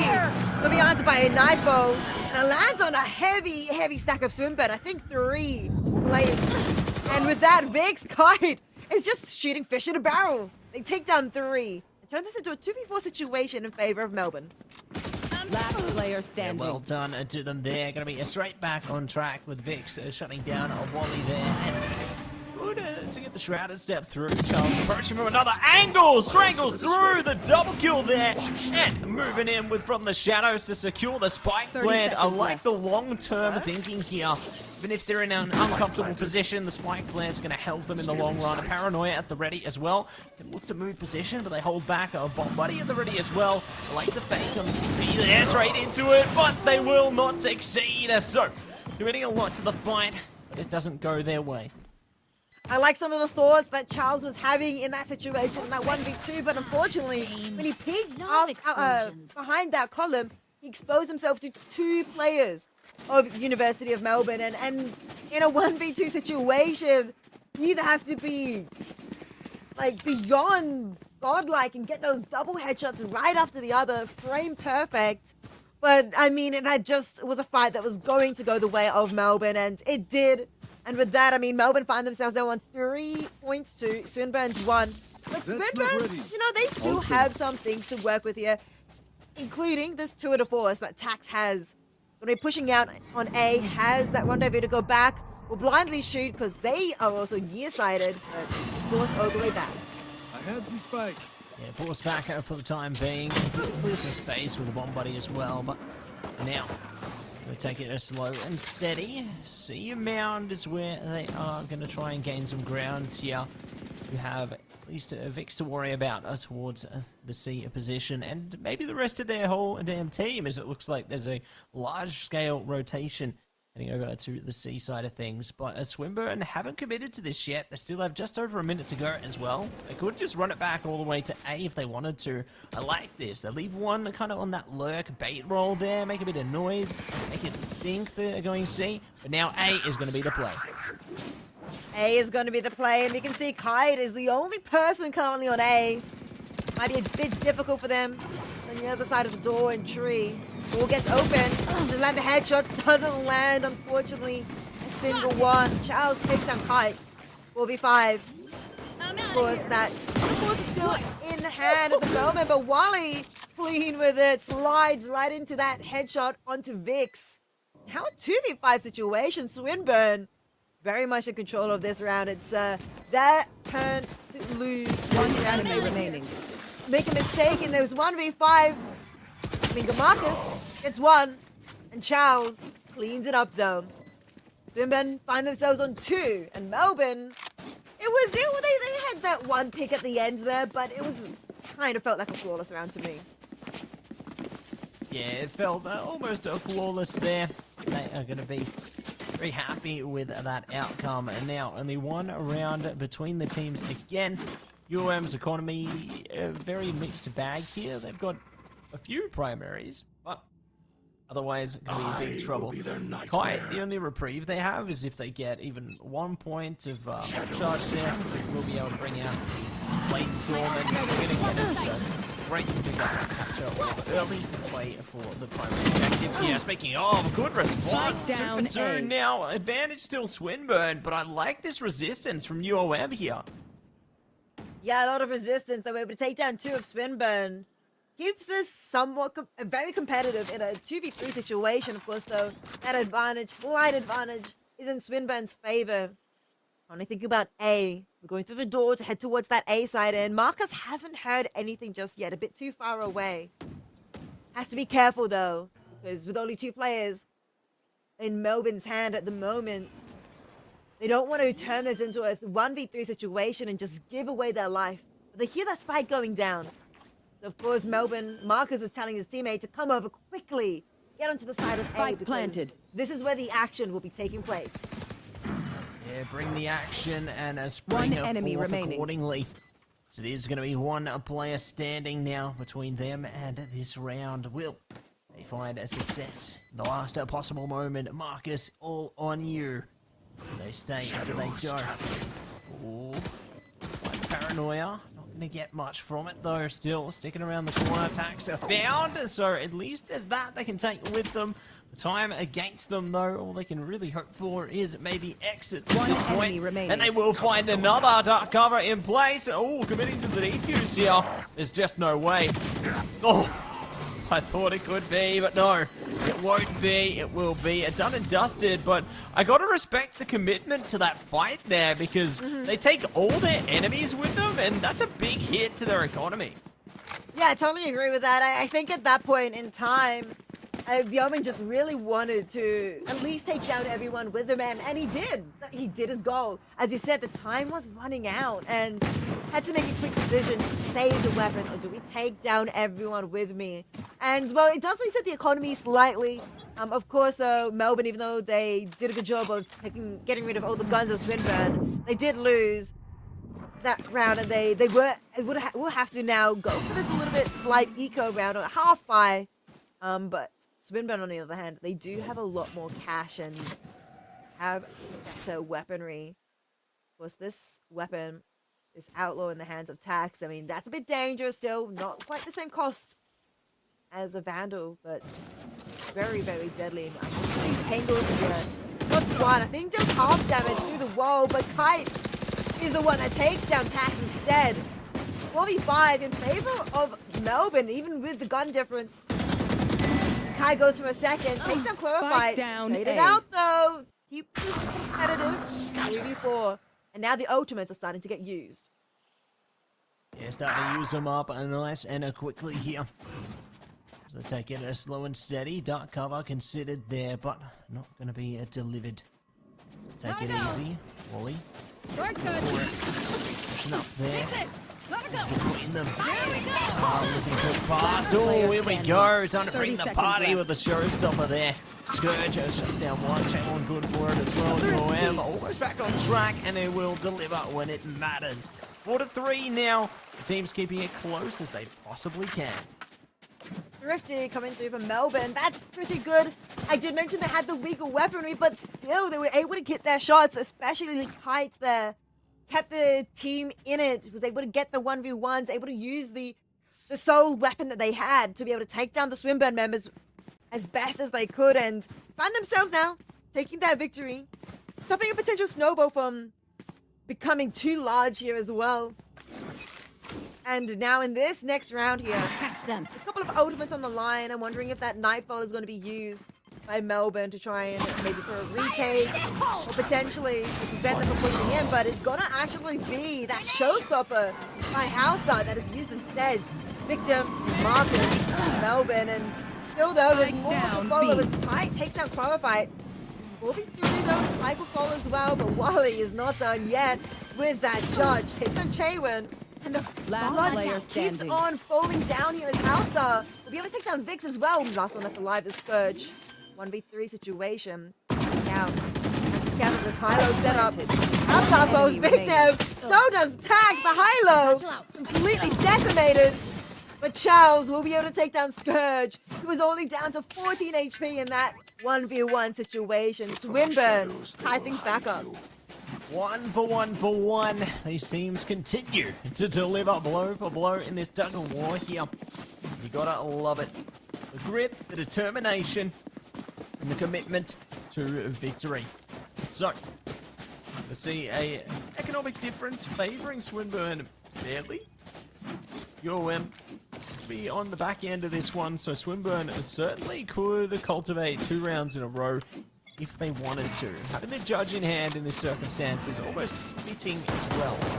Definitely shut down in these close quarters endeavors here, and they're already taking space with the dark covers, looking to just push straight past out. That they do. Out comes Nightfall as well. Kite takes down Tax though. Just a Sheriff. Despite the weapon disadvantage, I mean, if you land your headshots with the Sheriff, that's it. One shot done. But a 4v4, the trade comes through.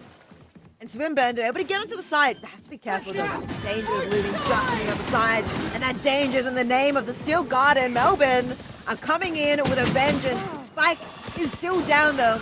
So Swinburne has to try and protect the Spike here. With only sidearms. But Charles, who was not the victim, is able to get down 2 members of Melbourne. And it's all up to this Vise. 1v3 situation. And Housestar gets the final pick. Swinburne on 5. On 5, look alive, as they will be able to take now 2 in a row. And we get dangerously close towards the tail end of this half now. Either side can still come out on top of this, you know, we can still have a confidence enough to get ahead of this one in the lead, but considering the way this one has been going, we could see it just honestly all tied up. Keeps going in this ebb and flow direction. But you don't know until you know, and see exactly which way this one's going to go right now. As we jump in to the round ahead, look at it to spread peace, but it's now chaos. Right, taken down by Housestar. Guardian in hand. Has to be careful though, just on the other side of this corner. Boomba did not spot. So we'll be able to spot Vix, but patience. Scourge is holding at the moment. Completely unspotted, knows there's someone else rotating. We'll be able to get No. Holds the weapon once more. Wants to go for a complete bloodbath, and finally Spike Scourge down. will use the trigger finger. Takes down Charles. Spike goes down as well. Not into the side, but just onto the floor as Marcus now takes down Wally. Enemy remaining. Turns this now into a 1v3 situation. Melbourne have a bit of an advantage at the moment as Hellstar last alive gets one. Knows where Marcus is. Make that two. Is this an ace? Here comes the showstopper. Doesn't land. A bit more healthier than the other Scourge at the moment as well. So Melbourne could potentially turn this into a 5-0 scoreboard as Hellstar is looking for this 30 ace. seconds left. 30 seconds left though. The pressure is actually on Hellstar to get the spike down. And finally found Scourge. Takes him out. Gets himself an ace. Well done, well played there. Spike down, and they will take a 6th round with it. So Swinburne up by 2 right now. One more, and they will have a confident victory at the end of the half here. So there's only a couple more opportunities now for UOM to try and tie things up at the end of the half. So will they be able to get it done? It's all going to be down to this. Opportunities dwindle by the second, but speaking of seconds remain until this barrier goes, and we fly our way into an ace-sided hit here. Swinburne ready to commit to it. The angles are working out in their favor for now as they push up through main and Shriek here. The defenders waiting for them. Oh, good adaptation, but Wally not so lucky. Yes, Scourge is able to take down Wally unawares, and now going for some damage in the smoke though. But Glorified finds the headshot instead as Kaito will try things out once more. It's a 3v4 situation. It's in favor of Melbourne at the moment. So Swinburne and the attacking have to be a bit careful now. They don't want to walk into the crosshairs of Melbourne as they hold defensive angles. Into that direction at all. There's Satchel coming out, trying to force Vix out of position. Find success. No hits coming through the smoke as well, so we'll get away unscathed for now. Still, consider their path forward here. As advantage is towards the UOM, at least for the moment. Quickly change though. There's only a second remain here. Pressure's on, and they will find one. Beautiful Prowler coming up from Qualified, checks all the corners they need, and at the last second, spots the the Melbourne player in the smoke.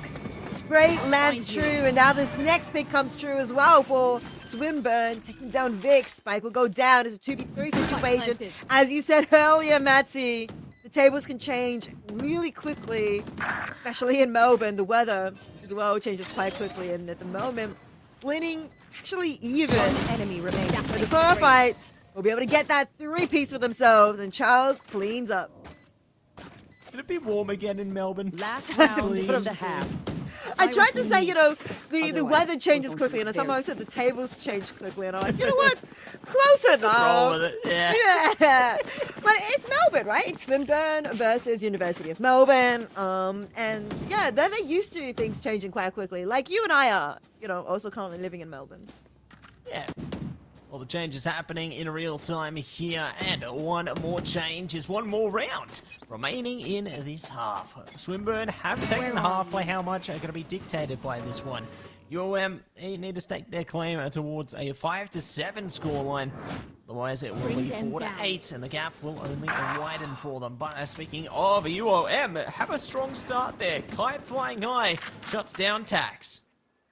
I mean, it is a strong start indeed, and I'm very excited to see if the showstopper from the Shadows is also going to be used in this round by Melbourne. I mean, 4-7 at the moment in favor of Swinburne is the scoreline, which means that University of Melbourne, they definitely want to try and get this round and try and get themselves a good half here. And they're going to take their time, though, Swinburne, on the attacking half. They don't want to push it just yet now that they've lost to one player, so it's up to UOM here to keep them away, not let any holes in the defense Face be your visible to fear! Swinburne. And they're going to have to make their own holes here. Out comes the Nightfall. They're going to be targeting Scourge with that, who has that showstopper, but it's just bait. They're rotating aggressively fast towards A site, but Melbourne, they're not going to be left here 30 seconds completely left. confused as Kite takes down Wally, and they're rotating quickly over to A side too. 30 seconds left. The spike is forced to go down. To go down and ready They get one step further. Glorified, good shots there. Not going to be able to lock it in just yet. Still going to have to wait patiently. Yeah, but Chet1 delivers. Good trade from Glorified and House down there. Avix once again. Swinburne try as they might. UOM will win the fight this time. So, back on the board when it mattered most. 5-7. Gotta close out this half. Swinburne take victory, but at least UOM find a way back in. That they do. 5 and 7 is not sides. bad, I would have to say, especially on the defensive half here. No, that is definitely a winnable position for UOM or Swinburne. It feels pretty close here. Both teams doing the absolute best on their respective attacking and defending half. But as the side switch, of course, it is up to UOM here for this attacking half. And I am very curious to see how Swinburne is going to handle the situation with very fast rotates from Neon and Chamber. Are they going to rotate more aggressively, more quicker? Are they going to choose a rotator before all is revealed from UOM? Or are they going to wait for a little bit last second and get that fast rotate over to be able to keep time in their hands? All will be proven right now as our team set themselves up for glory. B-sided hit coming out from UOM this time though, so good to fast track their way onto that site. J1 opening up the kill feed as well, and more to follow. UOM are tracking very well into this one. We'll be able to lock down exactly what they needed. Exactly what they need is that Spike spike straight down onto the ground as Wally will be victim next. Tax finally taken down too. Not a flawless. UOM do lose Vix there in that fight, but I mean, that is very well played by UOM. They're going to have a lot of credits here for this second anti-eco round for themselves. You can see, of course, Marshall, even a Phantom coming out. Handle. It's all right. These games are going to wake us up. That is for certain. I see as it's 6-7 on the scoreboard right now. UOM are so close. Yeah, so far. Let's see if they can take it one step further. Tie it up 7-7 in just a second. As they put focus in all directions right now, waiting to see what Swinburne will do. I like this patience, this discipline, but it pays off for Swinburne this time. The aggression giving them the opener. Massive opener, and that was beautifully played by Swinburne there as well, being able to get that pick. And so now UM, they have to be a bit more careful here. They do want to think about C, and it's not a bad choice considering only a Neon on this side at the moment. They're going to be rushing in. Hey, Height going in forward, but they might be finding a Bucky straight to the face. But only one for Wally in that situation, as the spike will go down on C now. Though, Jones one his attacks as well. Turns things into a bit more of an even situation. 3-0, 3v3 at the moment. And the spike going down means Swinburne is going to go in for this retake, mostly from their spawn side. Yeah, mostly in that direction at the moment. Fight looking to take it in this direction. So we'll fall down to Vix there. Last player One standing. good follow. Charles out of here. House one last player. And they will deliver one, but it's one and done. 7-7. UOM lock it in when it counted. Swinburne, at least good to get multiple kills in that one. You know, they came into it underhanded, but they delivered where it mattered. They did, and we do find ourselves even here in this series. UAM able to get the pistol and anti-eco round to themselves, and now find themselves with a pretty decent bonus. But as you said, Swinburne were able to take down a lot of the players of UOM and take away their weaponry. So Swinburne have a very strong chance of taking this next round and giving themselves back that point advantage they were previously finding themselves on before. Bring them down. But aggression coming out for Thorified. Trying to find a pick. Takes down Che1. But now the door is opening to B, and Thorified has to be careful here on Mound. Falls victim to Scourge. And now it's a 3v4 situation though. Currently in favor of Swinburne. Currently in favor of the defenders. Potentially also going to have a flanker rotation coming through as well from Swinburne, but no, they won't be playing too aggressive. They're going to be instead waiting for this retake. Now with UAM being able to put that spike down, it's up to Swinburne to be able to push in. But they might be walking straight into Victor's knife. Going to be straight in a position there. Ooh, and a more to follow. Good 1-for-1 trade. Vix ready in the cover. Will it be revealed eventually, though? Shots right past them. They're aware of their enemy's positions. The patience will pay dividends here. Maybe to hunt the straight bullet, and it works out wonderfully. Marcus goes down and out, though. Swinburne do deliver the killing blow in the end there. On for the defusal. It got dangerously close, but they will get it in the end. So, 7-8. They shut the gate on that one. This tug of war continues to play out. Tug of war is an apt way of describing this match. It really does feel back and forth. Super competitive between these two teams at the moment. I have a question, Matsy. Yeah. You're a bit more local than I am. You know, I recently moved to Melbourne. What suburb is Swinburne in? Ooh, I want to say Hawthorne, I think. Okay. And University of Melbourne is in the CBD? Yeah, thereabouts. Okay, cool. I was wondering if they're close, and maybe that's why the games themselves are close. Close, kind of, a little bit, but not quite. They're not exactly neighbours, but they're nearby, I suppose. Yeah, fair enough. Learning some Melbourne geography as the game goes on, but of course we currently see UOM here. Heavy stack heading towards A side. Tax unfortunately gets Nightfall. Now Prowler just cannot see. He's forced to use his weapon against that Boombot. But Hellstar has stepped up, get a double kill. Keeps Tax alive to be able to get a pick onto Kite as well.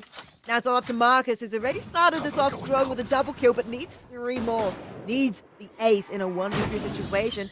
Hellstar though dangerously low. He gets that pick, turn into a 1v2. And a 1v2 definitely feels a lot more winnable. Spike though, in control of Swinburne.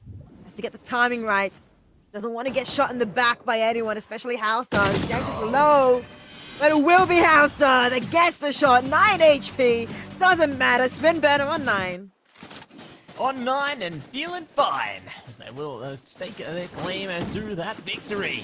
Maybe many more to follow, but looks like they are going to be committing in a big way to this one, bringing out the tour de force in the early phase here. So, Swinburne, they're ready to give it their absolute best here. They're very eager to find out how it's all going to go, as hold patiently here. Heading forward, you got the full economy coming out from UOM. You know, full swing on the weapons. Swinburne looking pretty good too. We'll see if they are going to be able to break us through now. Wally there, be holding on Mount just around the corner. No one committing to the position because the one-way smoke there, but definitely having a stable presence in the early phase here. Yeah, able to hold down Mound a little bit. UAM, they're still thinking about it. Paranoia lands to Wally. We will be able to get back into safety, of course, very quickly as the Neon. For UAM, they're not quite hard committing just yet, but they're trying to get some more information from Swinburne, trying to bait out some more utility, trying to find a gap. But now with 1 minute left, they have to force the gap out themselves. Once again, it's Nightfall to do so, and Wally does some damage. Able to escape the Nightfall, but runs out of bullets. Falls just like that, but the rest of the team of Swinburne is here to help out.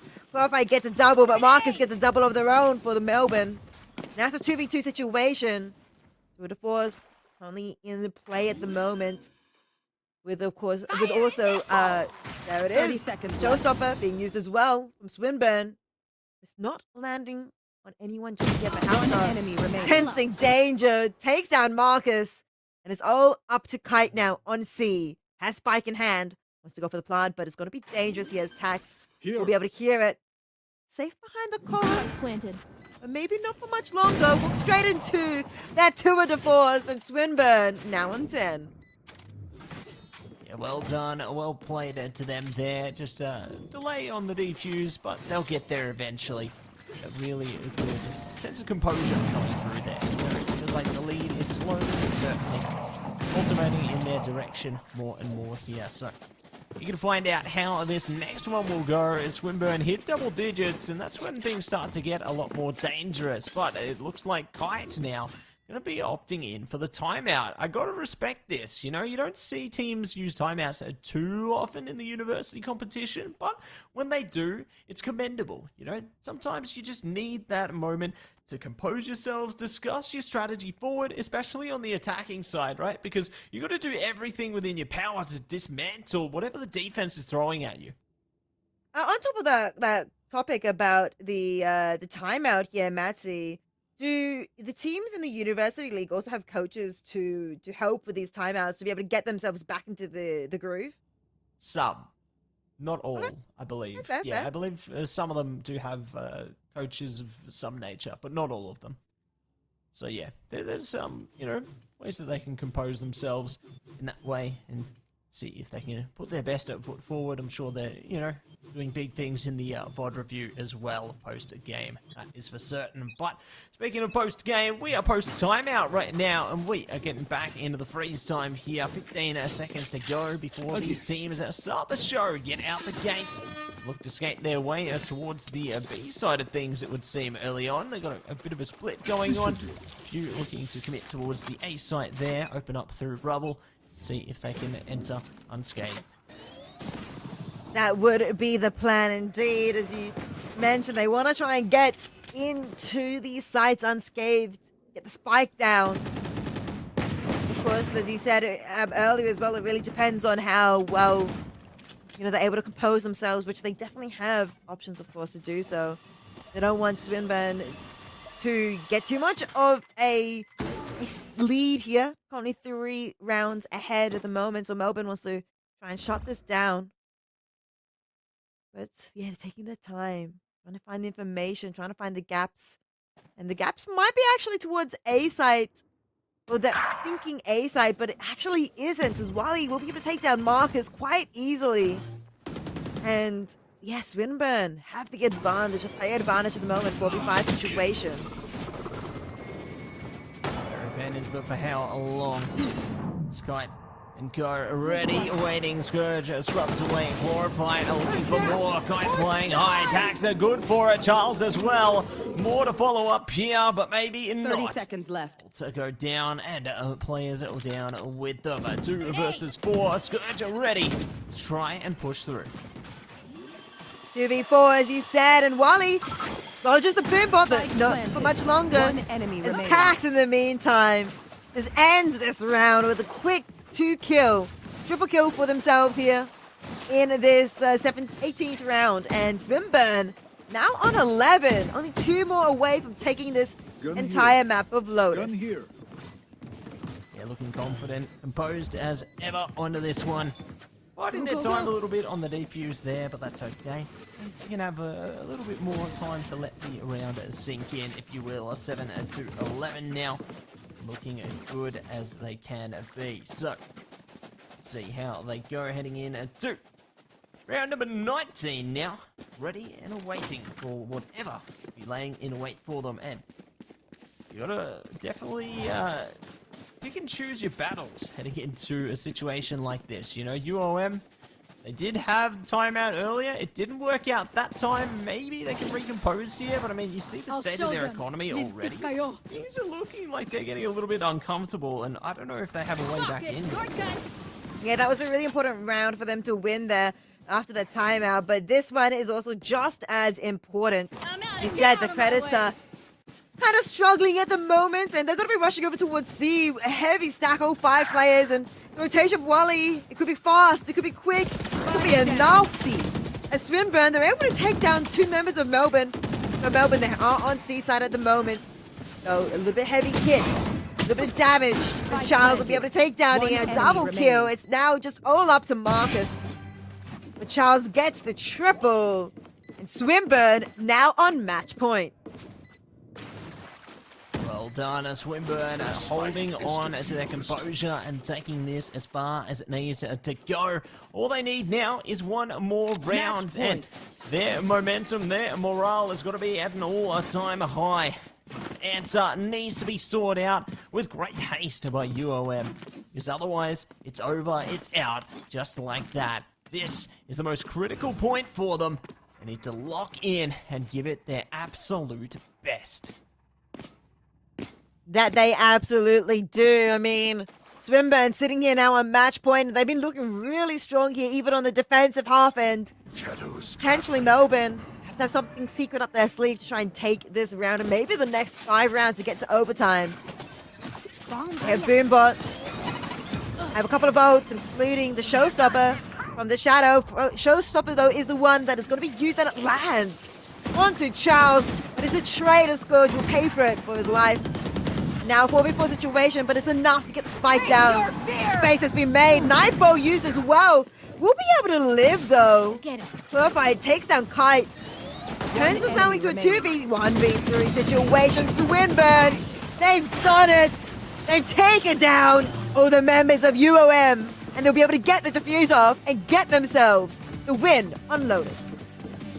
Yeah, GG, well played to them and theirs there. Defenders win. Fantastic work, and we'll be able to take complete control of the situation towards the end there. 5 rounds in a row in order to shut the show down. So, well done, well played to both our competitors, I suppose, coming out of that 3rd series of the day there. They're definitely showcasing some of the more competitive matches we've seen this evening.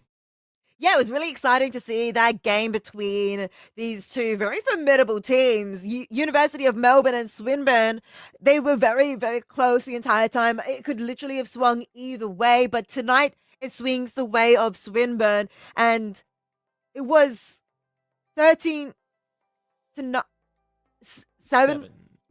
It Yeah. felt closer than that. It felt like it's 9.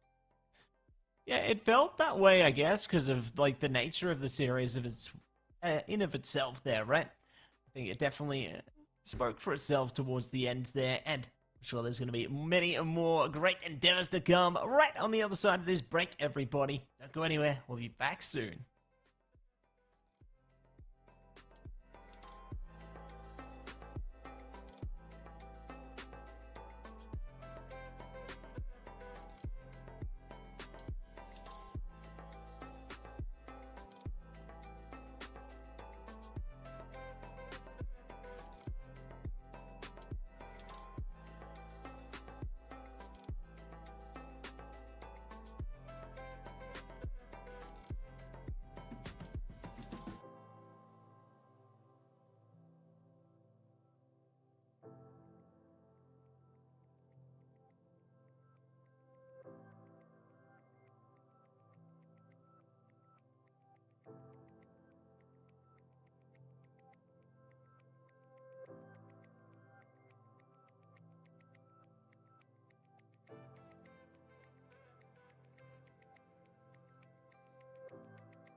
Welcome back, everybody. It's time for another game, and I'm ready to see a Monash LSL take on UQ for our final series of the night, Ricey. This one's been good. A huge goober. Did you say zebra or zebra? But if it's someone... I say zebra. Sorry. The Pro-K. That's it. Our roster's locked and loaded and ready to gallop forward like zebras as we take a look at our vetoes right now. It is going to be Freeze gone, Split gone, Sunset gone, Summit gone, Haven gone, Ascent gone. We're back again to Lotus. The triple that we threat are. of Lotus. We cannot escape it. It's that triple site galore, you know, and a feast for ourselves. You know, we got entree, mains, and dessert here on this map of Lotus. As we are going in here, we're gonna see, of course, what they choose earlier from the standard Matzy instead of, you know, but we had something different. We had a Phoenix earlier, but on this map, we might actually different, something exciting. But of course, the Rays, they are going to be locked in theoretically as well. Pretty stock standard, I'd say. You know, Fade locked through there, Razors, everything looking, yeah, so far so good from both sides here. I think, yeah, everything's okay for the time Everything's being. okay. But, yeah, it's okay until it's not okay. When these teams go absolutely ballistic in the server and it all goes into flames. There's no Phoenix though. Yeah, they can make fire with this showstopper, you know. True. It could Always good explode. fires in there. Yeah. But I am excited to see how the difference between the Sky and the Fade come through. For those that know me, they might know that I am a little bit biased towards Fade, which is why I personally like Lotus as a map. I have a little bit of a personal bias, so I completely understand why OC in general have a bias towards it. But the Sky is going to be the initiator of choice for UQ, so that's the main difference of the compositions. And Sky, though, is still extremely good on Lotus. I'm not going to counter out. So I'm excited to see how the two differences between these two teams go, but it's not a strong intel gatherer like the Fade, as it doesn't reveal the players. It only tells you that someone is on the other side. Yeah, they're going to get, I guess, limited information there, but it looks like Kazuya is going to be getting a lot of information, pushing straight past Mound now, and they will be immediately decimated. So great cocaine there. Q trying to pull through as well, waiting on the other side of the dark cover here, but UQ, they got free reign straight over to the C site, and they're going to lock down that spike land very quickly. That they are, Matty, that they are. Zycro is going to be planting it down into C. It's a 4v5 situation in favor of UQ, and with the spike down as well. All they need to do is set up the post-plant situations. They've got basically every angle covered. Neuro, hearing the door open, with Procane. They have a double angle here to try and take down all the players, and they are doing so at the moment. And out comes the knife, but it's not going to be enough. Fizzy Chips gets a double kill. Keeps things competitive, but it is going to be UQ that takes this pistol round. Yeah, so far, so good for them and theirs there, and be more fun ready to ensue as well. I'm certain of that. But for now, our teams prepare themselves for the next stage of the battle here. The next portion of exciting tales ahead. Teams will be good to go with UQ on the upper side of things. Obviously, taking that first round, they're going to be able to take a bit of space freely here. You know, may have to hold yourselves accountable for the Monash side, but looks like they're actually getting very close. Kazuya already falling down here, and Monash just lands to the slaughter. They do at least find one back, but the rest of the team is almost immediately wiped away. That they are indeed. Zach the Zebra, currently hunting, turning into a predator. As he said, trying to find his last little lamb of Monash. Team Ace. But it's going to be Bungie that takes down MXE and his teammates actually for UQ here. 2-0. They get their anti-eco, and it's now up to Monash here to get their anti-bonus. Yeah, we'll see if they can cash that bonus out and take control of this next clash right now as our teams prepare themselves for a war. UQ gonna have at least a few bits and pieces in store. I like how Zach the Zebra's bringing out the judge this time. You know, I think that they can definitely look to take this one in a big way. They're armed and dangerous, and they're ready. It's one in their favour. Micro now, coming back. Tasmanian Tiger, but it's going to be a Bungie, the first one to fall there with a paint shell. So a good start from Monash in this clash. 4-5 in favor of Monash. Where are you? Paint shells, they landed true. But of course, UQ, they're the ones that want to try and get into a site. Find a hole. Make it larger, get in there. Get into. Maybe C, potentially. There's a lot of utility they'll have to walk through here. The Vise, very strong position for them right now as well. And they're not solo. Yeoman is here as well. They're just going to have to trip the door and think about where they want to go next. Maybe rotate around, wait for the wall to drop here. 4v5 is still definitely winnable for UQ. It's only one less player and can work around it. But the time, that is what I'm concerned about here, Matsy. Yeah, time is of the essence onto this one. Now it goes now, and XC shut down a couple, but not going to account for 3 there. See if they can break through with more as the judge comes Last out. player Zebra picked up standing. the Vandal, but it all ends in scandal. One player remains. Does he? Gonna find the killing blow, but it's busy Chip to get it done at this time. So, well done to Monash breaking in on the bonus. The party's just begun. That they do. They take that 3rd round. Shut down UQ's chance of getting a very large snowball in the beginning. And now in this next round, of course, it's going to be even buys coming through. But what I'm more interested in here is potential ultimates to come through. In particular, that Steel Guard in the hands of a Procane is only 1 point away. So that could be really exciting if it gets used here in this 4th round of the game. Of course, it means they have to try and get a kill or get that ultimate orb to be able to use it on this first attacking part. Onto maybe A, in fact, as you said, the Tasmanian Tiger comes out around the corners. We'll be able to spot, I think, the Vise on A, but not able to get that stun off. And now 5v5 still situation. UQ. I've realized Monash have already rotated. There. Yeah, they've rotated it back. Good with the guiding light there. Trying to launch their own attack onto this one. Taking a bit of punishment though. Zach the Zebra gonna have to go another way here. Open the gate. Escape away towards the sea. Instead, perhaps they're still committing to the fight though. Losing a little bit more than they maybe would have thought here, but now we'll be waiting patiently into this one. It's huge. Looks to find the next opportunity, but UQ doing a good job to try and adapt and go A instead. Going back to A. They've been running around 30 the map a seconds little left. bit, UQ here, and they've left themselves now with only 30 seconds, but Nuro is able to find one. It'll be trading their life for it. They lose Zycro as well.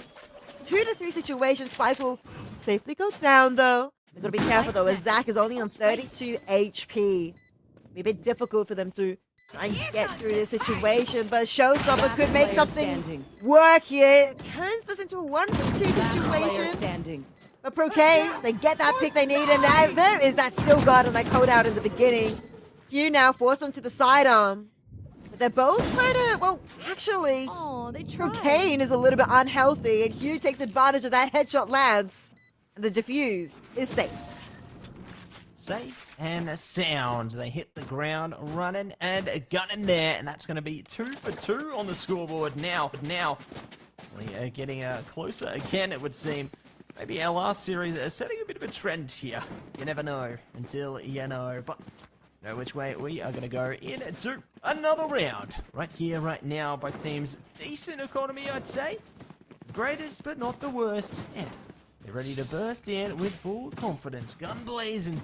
into the next round right here, right now. So, the gates are open, the barrier's down, and we are making big moves to A indeed, and UQ, heavy, strong, want to go in, but they're going to be fighting against Monash. You do have a heavy stack here as well in the defensive situation, but Fizzy Chip will fall to Zach the Zebra, but there's more to follow as Numa will fall, and so will Gloober.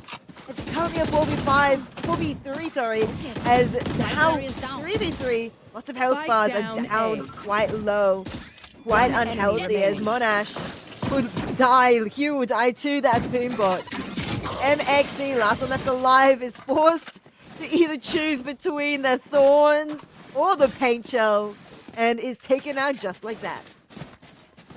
Just like that, going in a flash, and UQ take control of the clash here, so it'd be a good way to take the lead, and may even take it one step further, as Monash's economy not in a good place at all right now.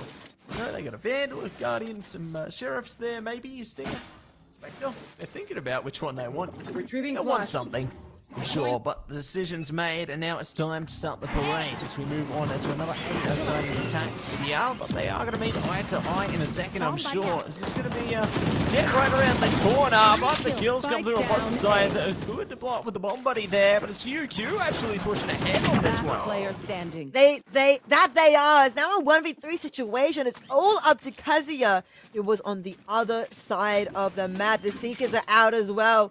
Is now going to reveal exactly what Kazuya is, and Kazuya is the Seeker, which will expire. Position has been revealed, and no, he's on the high ground. Put, ooh, the headshot from Kazuya lands true onto Bungie. 1v2 situation. The sky is a bit low. Zycro, if they get body shot, things still could go the way of Kazuya. They're holding high-low setup. They open and close doors, so Kazuya knows there might be one corner. Gets the one headshot, but only the one. Zycro cleans up Kazuya, and UQ are on 4. On 4, and they're looking for more. Well done to them and theirs there for taking control of the situation and coming out on top in a big way. You know, they're putting confidence on a full display, so got to give props to them where they are deserved. Managed to swerve their way through this one with great determination and greater grit. But it's not the only part of this bit, as we will jump in to another round now. And UQ change direction. It's going to be immediate activation of the Blade Storms there. And who will be able to calm the storm and get ahead? Be careful of the thorns. So, Bungie and the Blade Storm gonna retreat away from C. Gonna push through all that utility. They know the Vise is there. They leave Nuo to lurk. And A is actually gonna be where they're heading to rotate. Or B, actually. Getting some information. Prowlers and dogs exchanged. And now they're gonna hard rush onto B. Zach the Zebra takes down Kluber. Once more, though. Potentially. But they have to hold and wait for a little bit. Paint Show slow the assault down slightly. Okay. Boombot once more comes out. And they clear the corner, but they're actually just rotating over towards C again. The utility, though, of the Vise has been dropped down in the meantime. And Kazuya will be able to get one. Down. Zycro. Give me those back. Bungie will be able to trade it out with those Blade Storms. 3v4 situation. The spike goes down at C now. In favor still of UQ. And with the spike down, post-spawn situation. Monash have to be careful here. They still have the Blade Storms, both of them being used at the moment. While on the other hand, Owen does have from the shadows available. Bungie gets the double, will triple in the round, make that quad K. And UQ get themselves now onto 5. Well done, 5 and feeling alive there. They are looking confident as ever. You gotta love to see it. You know, all the Blade Storms. I thought I need an umbrella heading into that round, but luckily the storms subsided accordingly. So, to be very happy with that. And now looking to go to that into round number 8 now. Let's see how our teams fare. As Monash, you know, they got 3 ults in their favor. They can look to run this one back. see if they've already lost one there. Operator shuts down Kazuya and Oh, more double. immediately. Procane going down though, so they lose the operator player. That could be a bit of a hefty punishment here for UQ, but they'll take the site. That they do. Spike Sight goes planted. is in their hands. The spike goes down as well. Nemo has a position here, aggressive one, ready to push people from Monash to push through. But we'll be able to get away to safety with that teleport as well. Now it's a 3v2 situation. MXC has the operator in hand at the moment. Door to tree will open. It will be spotted.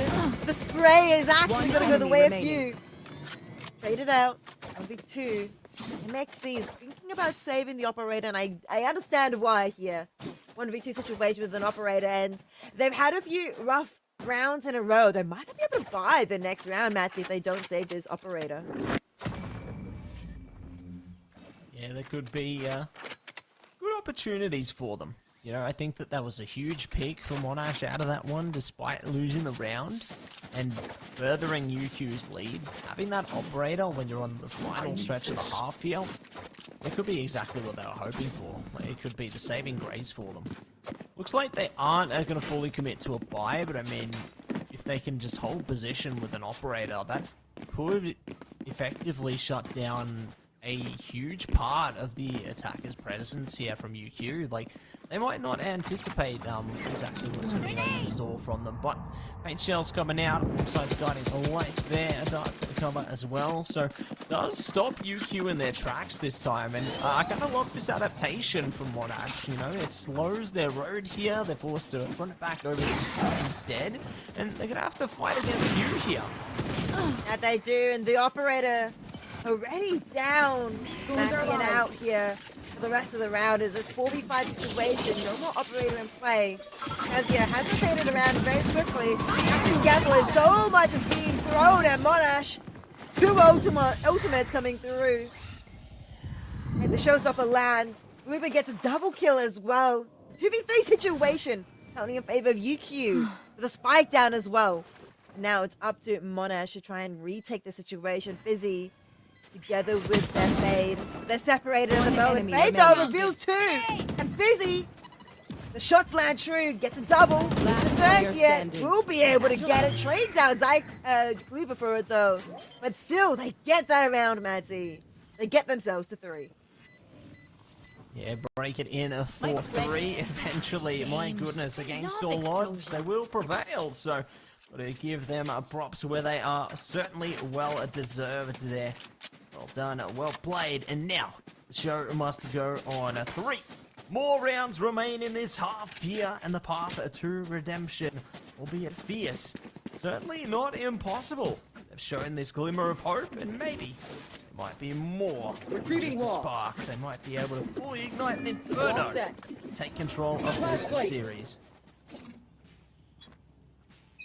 That I'm sure they want to do. That operator in the hand of the Omen. That's what I want to see in the hand of MXC, I believe. And it's a 5v. I mean, it's very early days of this round, but UQ, they're currently thinking My about blind B is at the dead. moment. And Procane, they're holding A. He is spotted by the Prowler. And unfortunately, Fizzy gets that shot faster and quicker. So now it's a 4v5. In favor of the defenders, in favor of Monash here. They are on the back foot in terms of the score at the moment, 3-6. But of course, things are about to get a bit more dicey. Fizzy Chips gets the second and wants the third, but will back off into a bit of safety. UQ with 3 players left might have to be forcing themselves into B here. Our spike carrier is killed. I got the Ooh, spike. they will Spike lose down, as B. Pro, so that's going to be a big problem. Kazuya, good to lock in on that one. 2 players remain and ready. Try and strike back, but it looks like they are just going to be forced to latibulate. I mean, there's all hands on deck every stage of the map right now for Monash, so realistically, UQ can afford to just stick it out, you know, 30 save seconds here. left. Oh, I think they might have spotted the pixel of the head there. Maybe betting out the TP. See. Or they will find an opening. So maybe an opportunity here to commit towards a spike plant, but with defenders literally everywhere, that might not be Last player achievable. standing. Well, maybe 10 not. seconds They left. lock in another kill. Not today, though. Kazuya, the Guardian Angel for Monash in that round. Yeah, getting that triple there at the end, able to keep themselves in the game. I mean, there was an angle there where, you know, Monash was going to be able to potentially take that round. And even though UQ are in the lead here, Matsy, the timeout call coming from UQ, they felt that that round was very, very shaky from them. Yeah, shaken, not stirred there. So, timeout going to come through. I think it's, yeah, well deserved. You know, we've seen a couple of timeouts across the last series there. So, maybe a shift in trend here. I like this, and I hope we see it more. But for now, to give our teams time to compose themselves one step more as the time trickles down here. UQ still in the lead for now. If they take even one more round, then that's the half. You know, done and dusted in their favor. No matter how many more win or lose, it's all good in that one. But see if it stays this way. Because now the clock runs its course and we move into the freeze time. Clock does run its course. It's All time set. to see what the Need conversation to move was my wall. like in the teams. Jeez, mate. Especially of UQ, the one that did call that timeout. Are they able to get themselves back in the game? Are they able to come up with some strategies that will help them get into sight Here. and get the spike down and keep it safe? What's to go off is Monash. They're having a heavy defensive situation here on the A side. Outcomes though, I believe, from the shadows as well, is committed over deep in A as Bungie gets the better of this busy chips here. And Nuo gets one as well.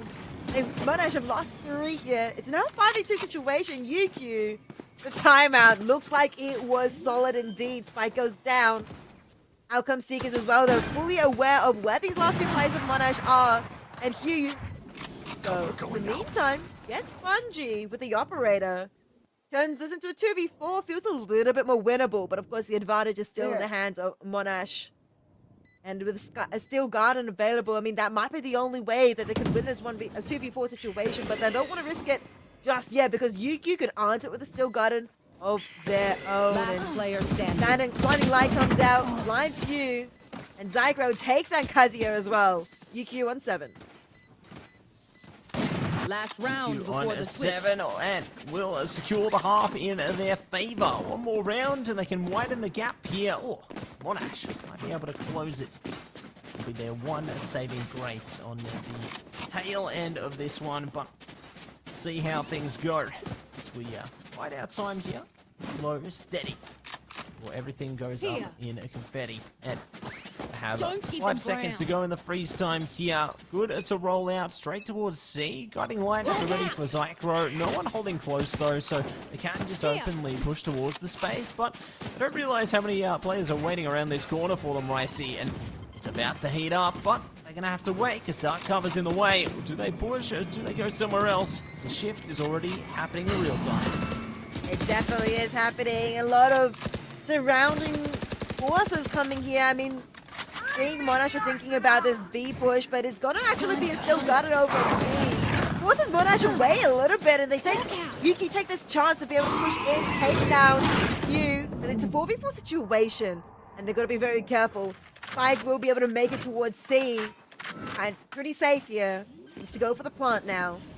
Still Guarded is available for Monash, Spike so is for planted. the Shadows. They can use these 2 ultimates to be able to get an advantage and get into sight for a possible retake. Blinding Light confirms people are holding Waterfall as they are quite close. Will now pop that Still Guarded, but the push from Brocane is true with a double kill. One enemy 2v3 remaining. to 1v. Whoa, everything is happening, and it's the hands of Nuo that close out this round. Switching Yeah, sides. great work from Nuo and Co there. We'll be able to shut it down into a 4-8 scoreline, favouring UQ here. They now move on to their own defending segment. So, going to be looking to shift gears moving forward, but if UQ take the opening pistols here, Yeah, certainly could be on a surefire path towards double digits. So pressure on Monash for the most part to try and enter this clash with confidence as they look to split towards all sides of the map right now. Just gain early information before they make a full-scale commitment towards one site or the other. 4 to 8. Not too bad. Not too shabby from both teams. Definitely feels like it's leading to UQ a little bit more. And now that they're on defense, they got to try and keep this advantage going for as long as possible. Make it all the way to 13. And they start off strong. Bungie taking 1. Turning this into a 4v5 situation. And it's all up to, of course, Monash to try and get onto the side. They have vision on B at the moment. No charges. But of course, they're going to be careful of this wall. This pesky Vi's wall. The spike is still not on B. They have to wait it out. But in the meantime, as they've been waiting it out, playing the rotation from One enemy Zycro, remaining. it's here, but they don't Spike need down, only B. that as Zach. Flawless. Zycro, Procade, this they were able to is get tame. so many picks See here that? and give UQ the flawless. Be happy with that. Taking the first round in the next half with confidence, and to see if they can get more where that came from. Certainly could be on the cards here. Just got to play their next set right, but looks like Goober there, maybe. Ooh, okay, they're looking to full send it this time. Monash don't want to allow them much flexibility. They're going for those stingers there, the one Spectre. Looking to see if they can meet them head on. I love this. Let's see if they can make it happen as they move closely towards B here, ready to burst out. Stealing sight. Yep, quite aggressive.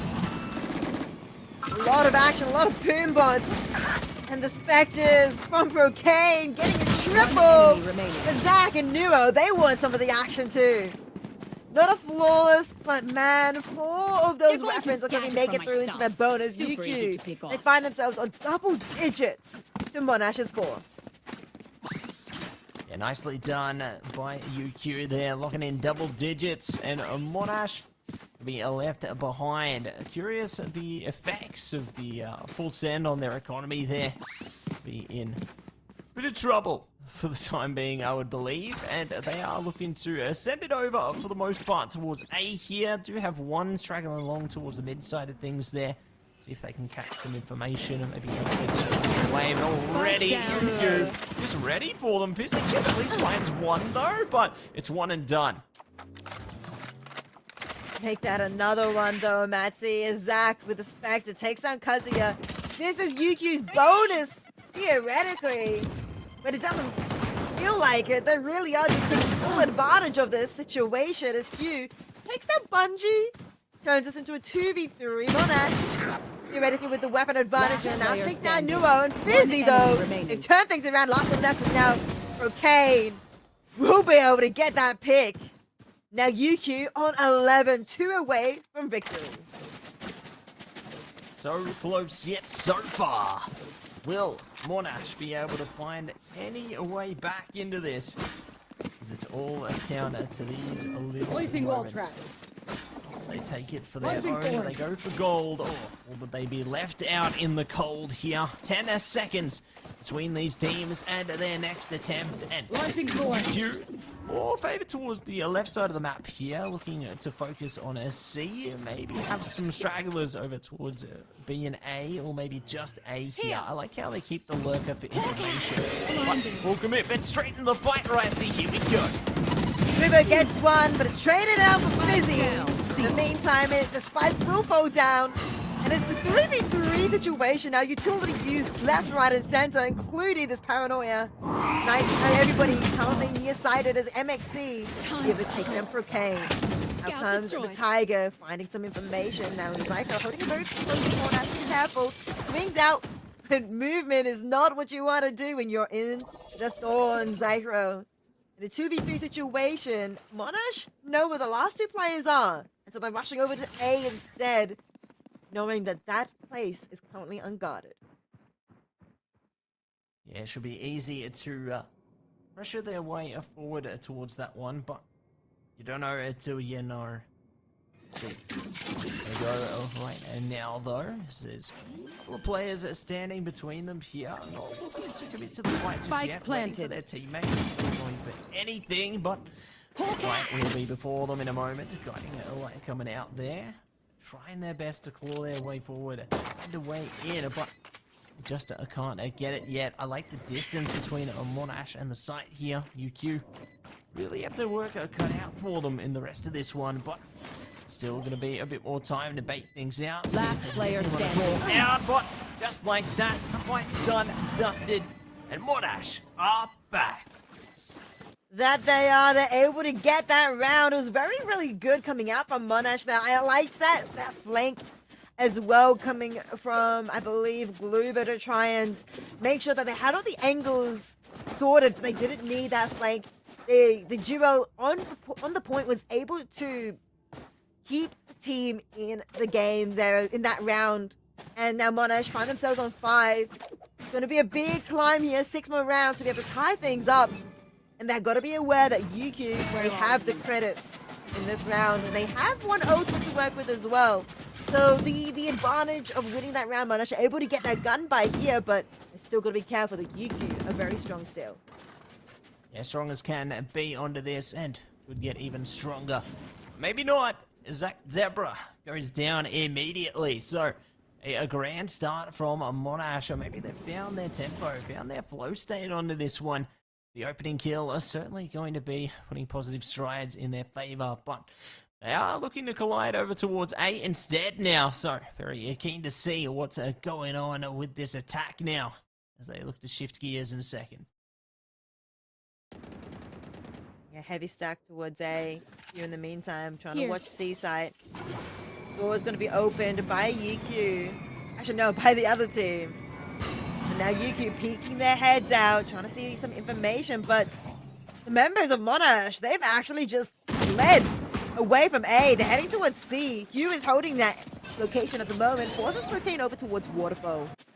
30 HP seconds to left. their name. They want to try and stay alive for the rest of the team to rotate over towards C-side, and they will be able to survive, but Zycro will not. He lands that headshot.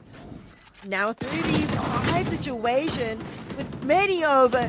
UQ desperately low, but still, even with a weaker weaponry, they're able to find these picks, abandoned classics. They're landing true, but of course, with that showstopper and MXC, they take the last 2 players of UQ, and Monash now on 6. On a 6, and they climb forward, a click by a click there.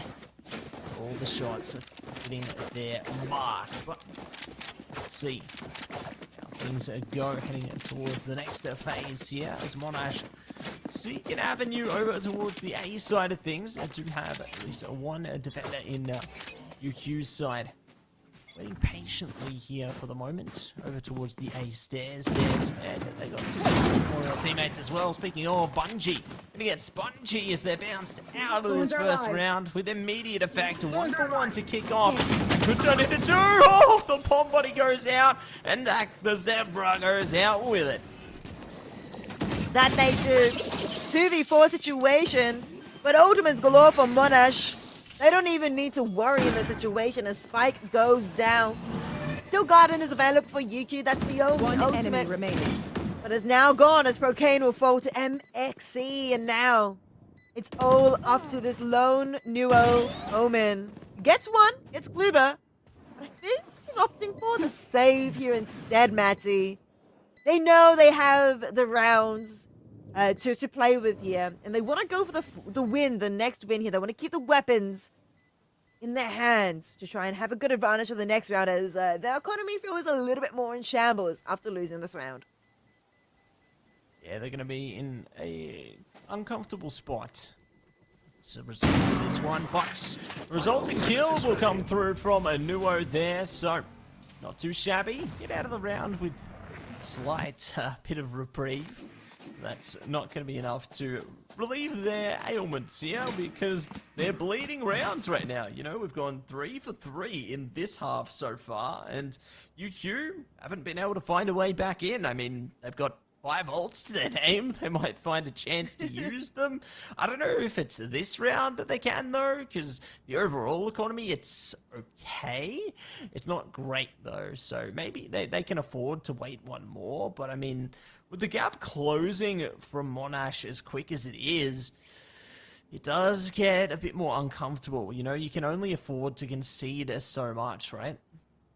No, I totally understand where you're coming from. Like, the economy is a little bit rough for UQ, and it really is this sort of situation. Do you want to use the Blade Storm? Do you want to maybe use Vi Steel Garden to try and even things up a little bit and have a fighting chance at taking this next round and getting themselves onto match point? But yeah, it's going to be a little bit of a difficult decision to make, and that's probably why this timeout is coming from Zach the Zebra here. And they're gonna, looking at what they're buying at the moment, I don't think they're going for a full buy here. They might go for the Blade Storm for a little bit more support, but they are keeping that one hero rifle and trying to make this work, make this a thrifty. It could be a thrifty round ahead. You never know. Maybe you've spoken it into existence now, but we'll see. Blade Storm coming through to begin. They're going to take it slow and steady in the beginning here. But it will be a Bungie the first to fall there. So the storm has been calmed with greater haste. LQ gets one as well over on A. Opens up the site. Spike to go down. 3v5 situation, and this seems a bit concerning for UQ. I don't know where the hero rifle is at the moment, but they definitely need a hero of some sort in this situation as MXC takes down Zebra. There's that hero rifle now lying on the ground next to the body of their Rays. Now it's a 2v5, 1v5 situation. It's all up to the Omen on 2 8. Gets spotted, tries to go for a sneaky pick with a pistol. But it's a flawless round for Monash here, getting themselves now to 8. Great to get to 8. Don't shut the gate on this though. There's still going to be more on the other end of it and more in a store. And yeah, get our teams set up. Monash good to claw it back closer and closer as the rounds continue to play out here. And it honestly wouldn't be outside of scope to see them potentially take it all the way to the top, depending how it all goes. But how this one's going to go depends on MXC right now, as they have enemies heading towards them immediately. Guiding Light gives them a bit of cover. Paranoia to back it up as well. Zach the Zebra and co. going for some suppressive fire before falling back. I kind of like that. It bleeds a little bit of time on the clock here early on. That it does. 120. Aggression coming up from UQ to stop any push from B, but maybe not A. UQ has a lot of defensive utility being held on A, though, from the Vise. So Monash have to be careful. They run through. I think they spot the wall. They know where the wall is, and they might have to work together to handle that. In the meantime, Zach spots Kazuya and mid. Duo, really get a double kill. Brocane gets one as well. UQ are well on the way to getting to match point. 1v5 situation, a flawless round. And now on 12. Match Now point. on 12. One more is all they need here. Will they be able to get it done, or will it be over and out in a flash? To move towards the next phase of the clash here. 15 seconds between our teams and the next round. Monash, they got all the tools at their disposal in order to take a ninth round in their favor, maybe even more. They just have to stay cool, calm, and collected. Give it their absolute best. But now it's time to see who's the best as the Blade Storm comes out early. Hugh trying to pull through, and it's going to be the paint shells forcing Bungie back there. So this is good to claim a bit of space over to Mound. I like the reactive dark cover coming through as well, though. At least it gives Hugh a bit of reprieve there to hold on and push up. That it does. Now Monash, this is the round that they must win. And so will be the next, and the next after that, of course. It's 8-12 situation. Blade Storm trying to make things work, but a couple of other ultimates that they could potentially use here. They tripped the Vise Bowl. Now they're just waiting. With only less than a minute left, they have to make a decision at some point. But of course, they want to make the right decision. door will be activated. Cocaine by themselves currently on A, but not for too long. Zach is around the corner. But the whiffs! It hurts to see. As MXC takes up Cocaine, traded out though as Zach is able to take down one. Once another will be able to get the double kill for themselves. 3v4 situation. They're going in. Out comes Show. Stopper does not land though. MXC shuts them down. It's a 3v3 situation. Bungie, it's one and two. And now comes Nightfall. Everything is being used here by Monash. They have to stay in the game. And now it's only Goober. And Gloober falls. And with that, UQ get the victory here on Lotus. Well done, well played. Hard work pays off in the end there, and they will be able to get the big reward of a series victory. So, GG, well played to UQ. The victory is yours. Well deserved and well done. And certainly an exciting series. You know, things started to heat up quite a bit towards the tail end of it there. But alas, today, it is going to be a closing out just like that. It really is, Matty. I mean, as you said, it got a bit closer at the end, and we got to see a little bit of fighting back coming from the team. But of course, it did go the way that it started to feel like it was going. It's the end of the night. Which team won again? UQ won. UQ! UQ won. UQ won that game. And it did feel like they were quite in control there at the end. You know, the gap was starting to widen a little bit there, but they did a really good job. I think both teams there at the end, a bit of really good plays coming through. But yeah, in that last round, the health bars were just a little bit not enough on Monash's side. Yeah, it just didn't work out in their favor, unfortunately. So unlucky to them and theirs there. But great work from UQ and Go to steal the show on day one back in action here. Really keen to see more, you know, heading forward into the season. I think that our teams are only just getting started. And speaking of getting started, let's get started on our results here at the tail end of today. Here are the results from day one. We got to watch a few of these games, and they were really fun to watch, really entertaining. And we can see, of course, RMIT Black versus MQU Onyx, 13-4, quite strong game coming out from them. But UTS and UNSW, that was a little bit of excitement coming through, 13-10. So a little bit of a closer affair. Well, Swinburne versus University of Melbourne, 13-7. A lot of really good showing coming out from Melbourne, and we kept it competitive, but at the end, at the tail end of the map, things definitely started to lean the way of Swinburne. And the last one we just watched, Monash versus MQU. That's a different series, by the way. I was like, that doesn't seem right. It's still live at the moment, 9-3 at the moment in that series. So that's going to be really exciting to find out. So don't worry about that. Stay in tune with us. We'll keep you guys updated once it's all sorted. But for now, we got more series results here. We saw an OT between Deacon and Griffin there. So great work from the Goblins to push it to the OT segment. But it's going to be Deacon taking it away at 14-12. And did have a 13-7 between UCID and QUD there. So lots of close competitive series. RMIT Red was shut down. Adelaide Uni 13-5 there. Following a suit, we do have UQ shutting down a Monash LSL 13-8 as well. So a lot of varying results across our universities here. Yeah, and that is the Monash game that we just watched. The UQ versus Monash there. Not the other one. But that was really entertaining in general today. My heart bleeds for Adelaide University personally, as someone who did actually attend Adelaide University back at the day. But, you know, I'm really excited to see the results, as you said, a little bit of a mixed spread coming through, and it really is going to be good to see how things shake up later on in the future.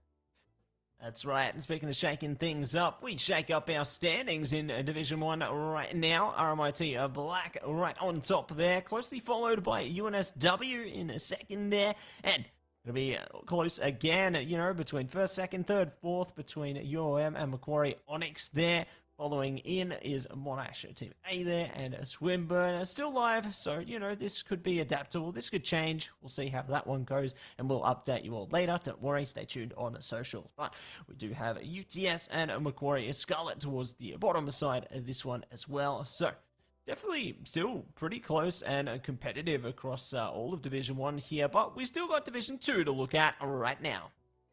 Deakin University 4-4 at the moment, top of Division 2 with RMIT Red 3-5. Next we have University of Queensland with 3-5. GU Goblins 3-5 as well. So we have a little bit of a tie coming through. 1, 2, 3, 4-way tie actually with Monash LSL also 3-5. QUT there 2-6. University Sydney 1-7. And Adelaide University 0-8. They'll get one day, Ricey. Don't worry. They need me on the team. Yep. Sub you in. Yeah, can what are they? Yep. What am I called again? You know when you're an old scholar or whatever it's called. Alumni. Yeah, can alumni play in these tournaments? Hey, if they would have been great for tonight, you know. I'm RMIT alumni, you Oh, can yeah? be Adelaide alumni. So Yep, we yeah. should have battled each other. Yeah. Yeah, that'd be good fun. Maybe we should have like a caster 1v1 show match at one Showdown. point. Yeah, I'll be for Adelaide University, you be for RMIT. Could be kind of fun, you know. Done and dusted. Gotta love it, just like we gotta love our sponsors. So a big shout out to AGON by AOC, the #1 gaming monitor brand in the world. AGON by AOC provide best-in-class monitor solutions for gaming and all other needs. That they do, Matty. You can also nice. Oh, that's for me, yeah. You can also power your game with the latest HyperX gear at Officeworks. Push performance to the limit with the latest in gaming tech. From high spec to precision gear, Officeworks has what you need. You know what I need? Some Indomie, the noodle partner.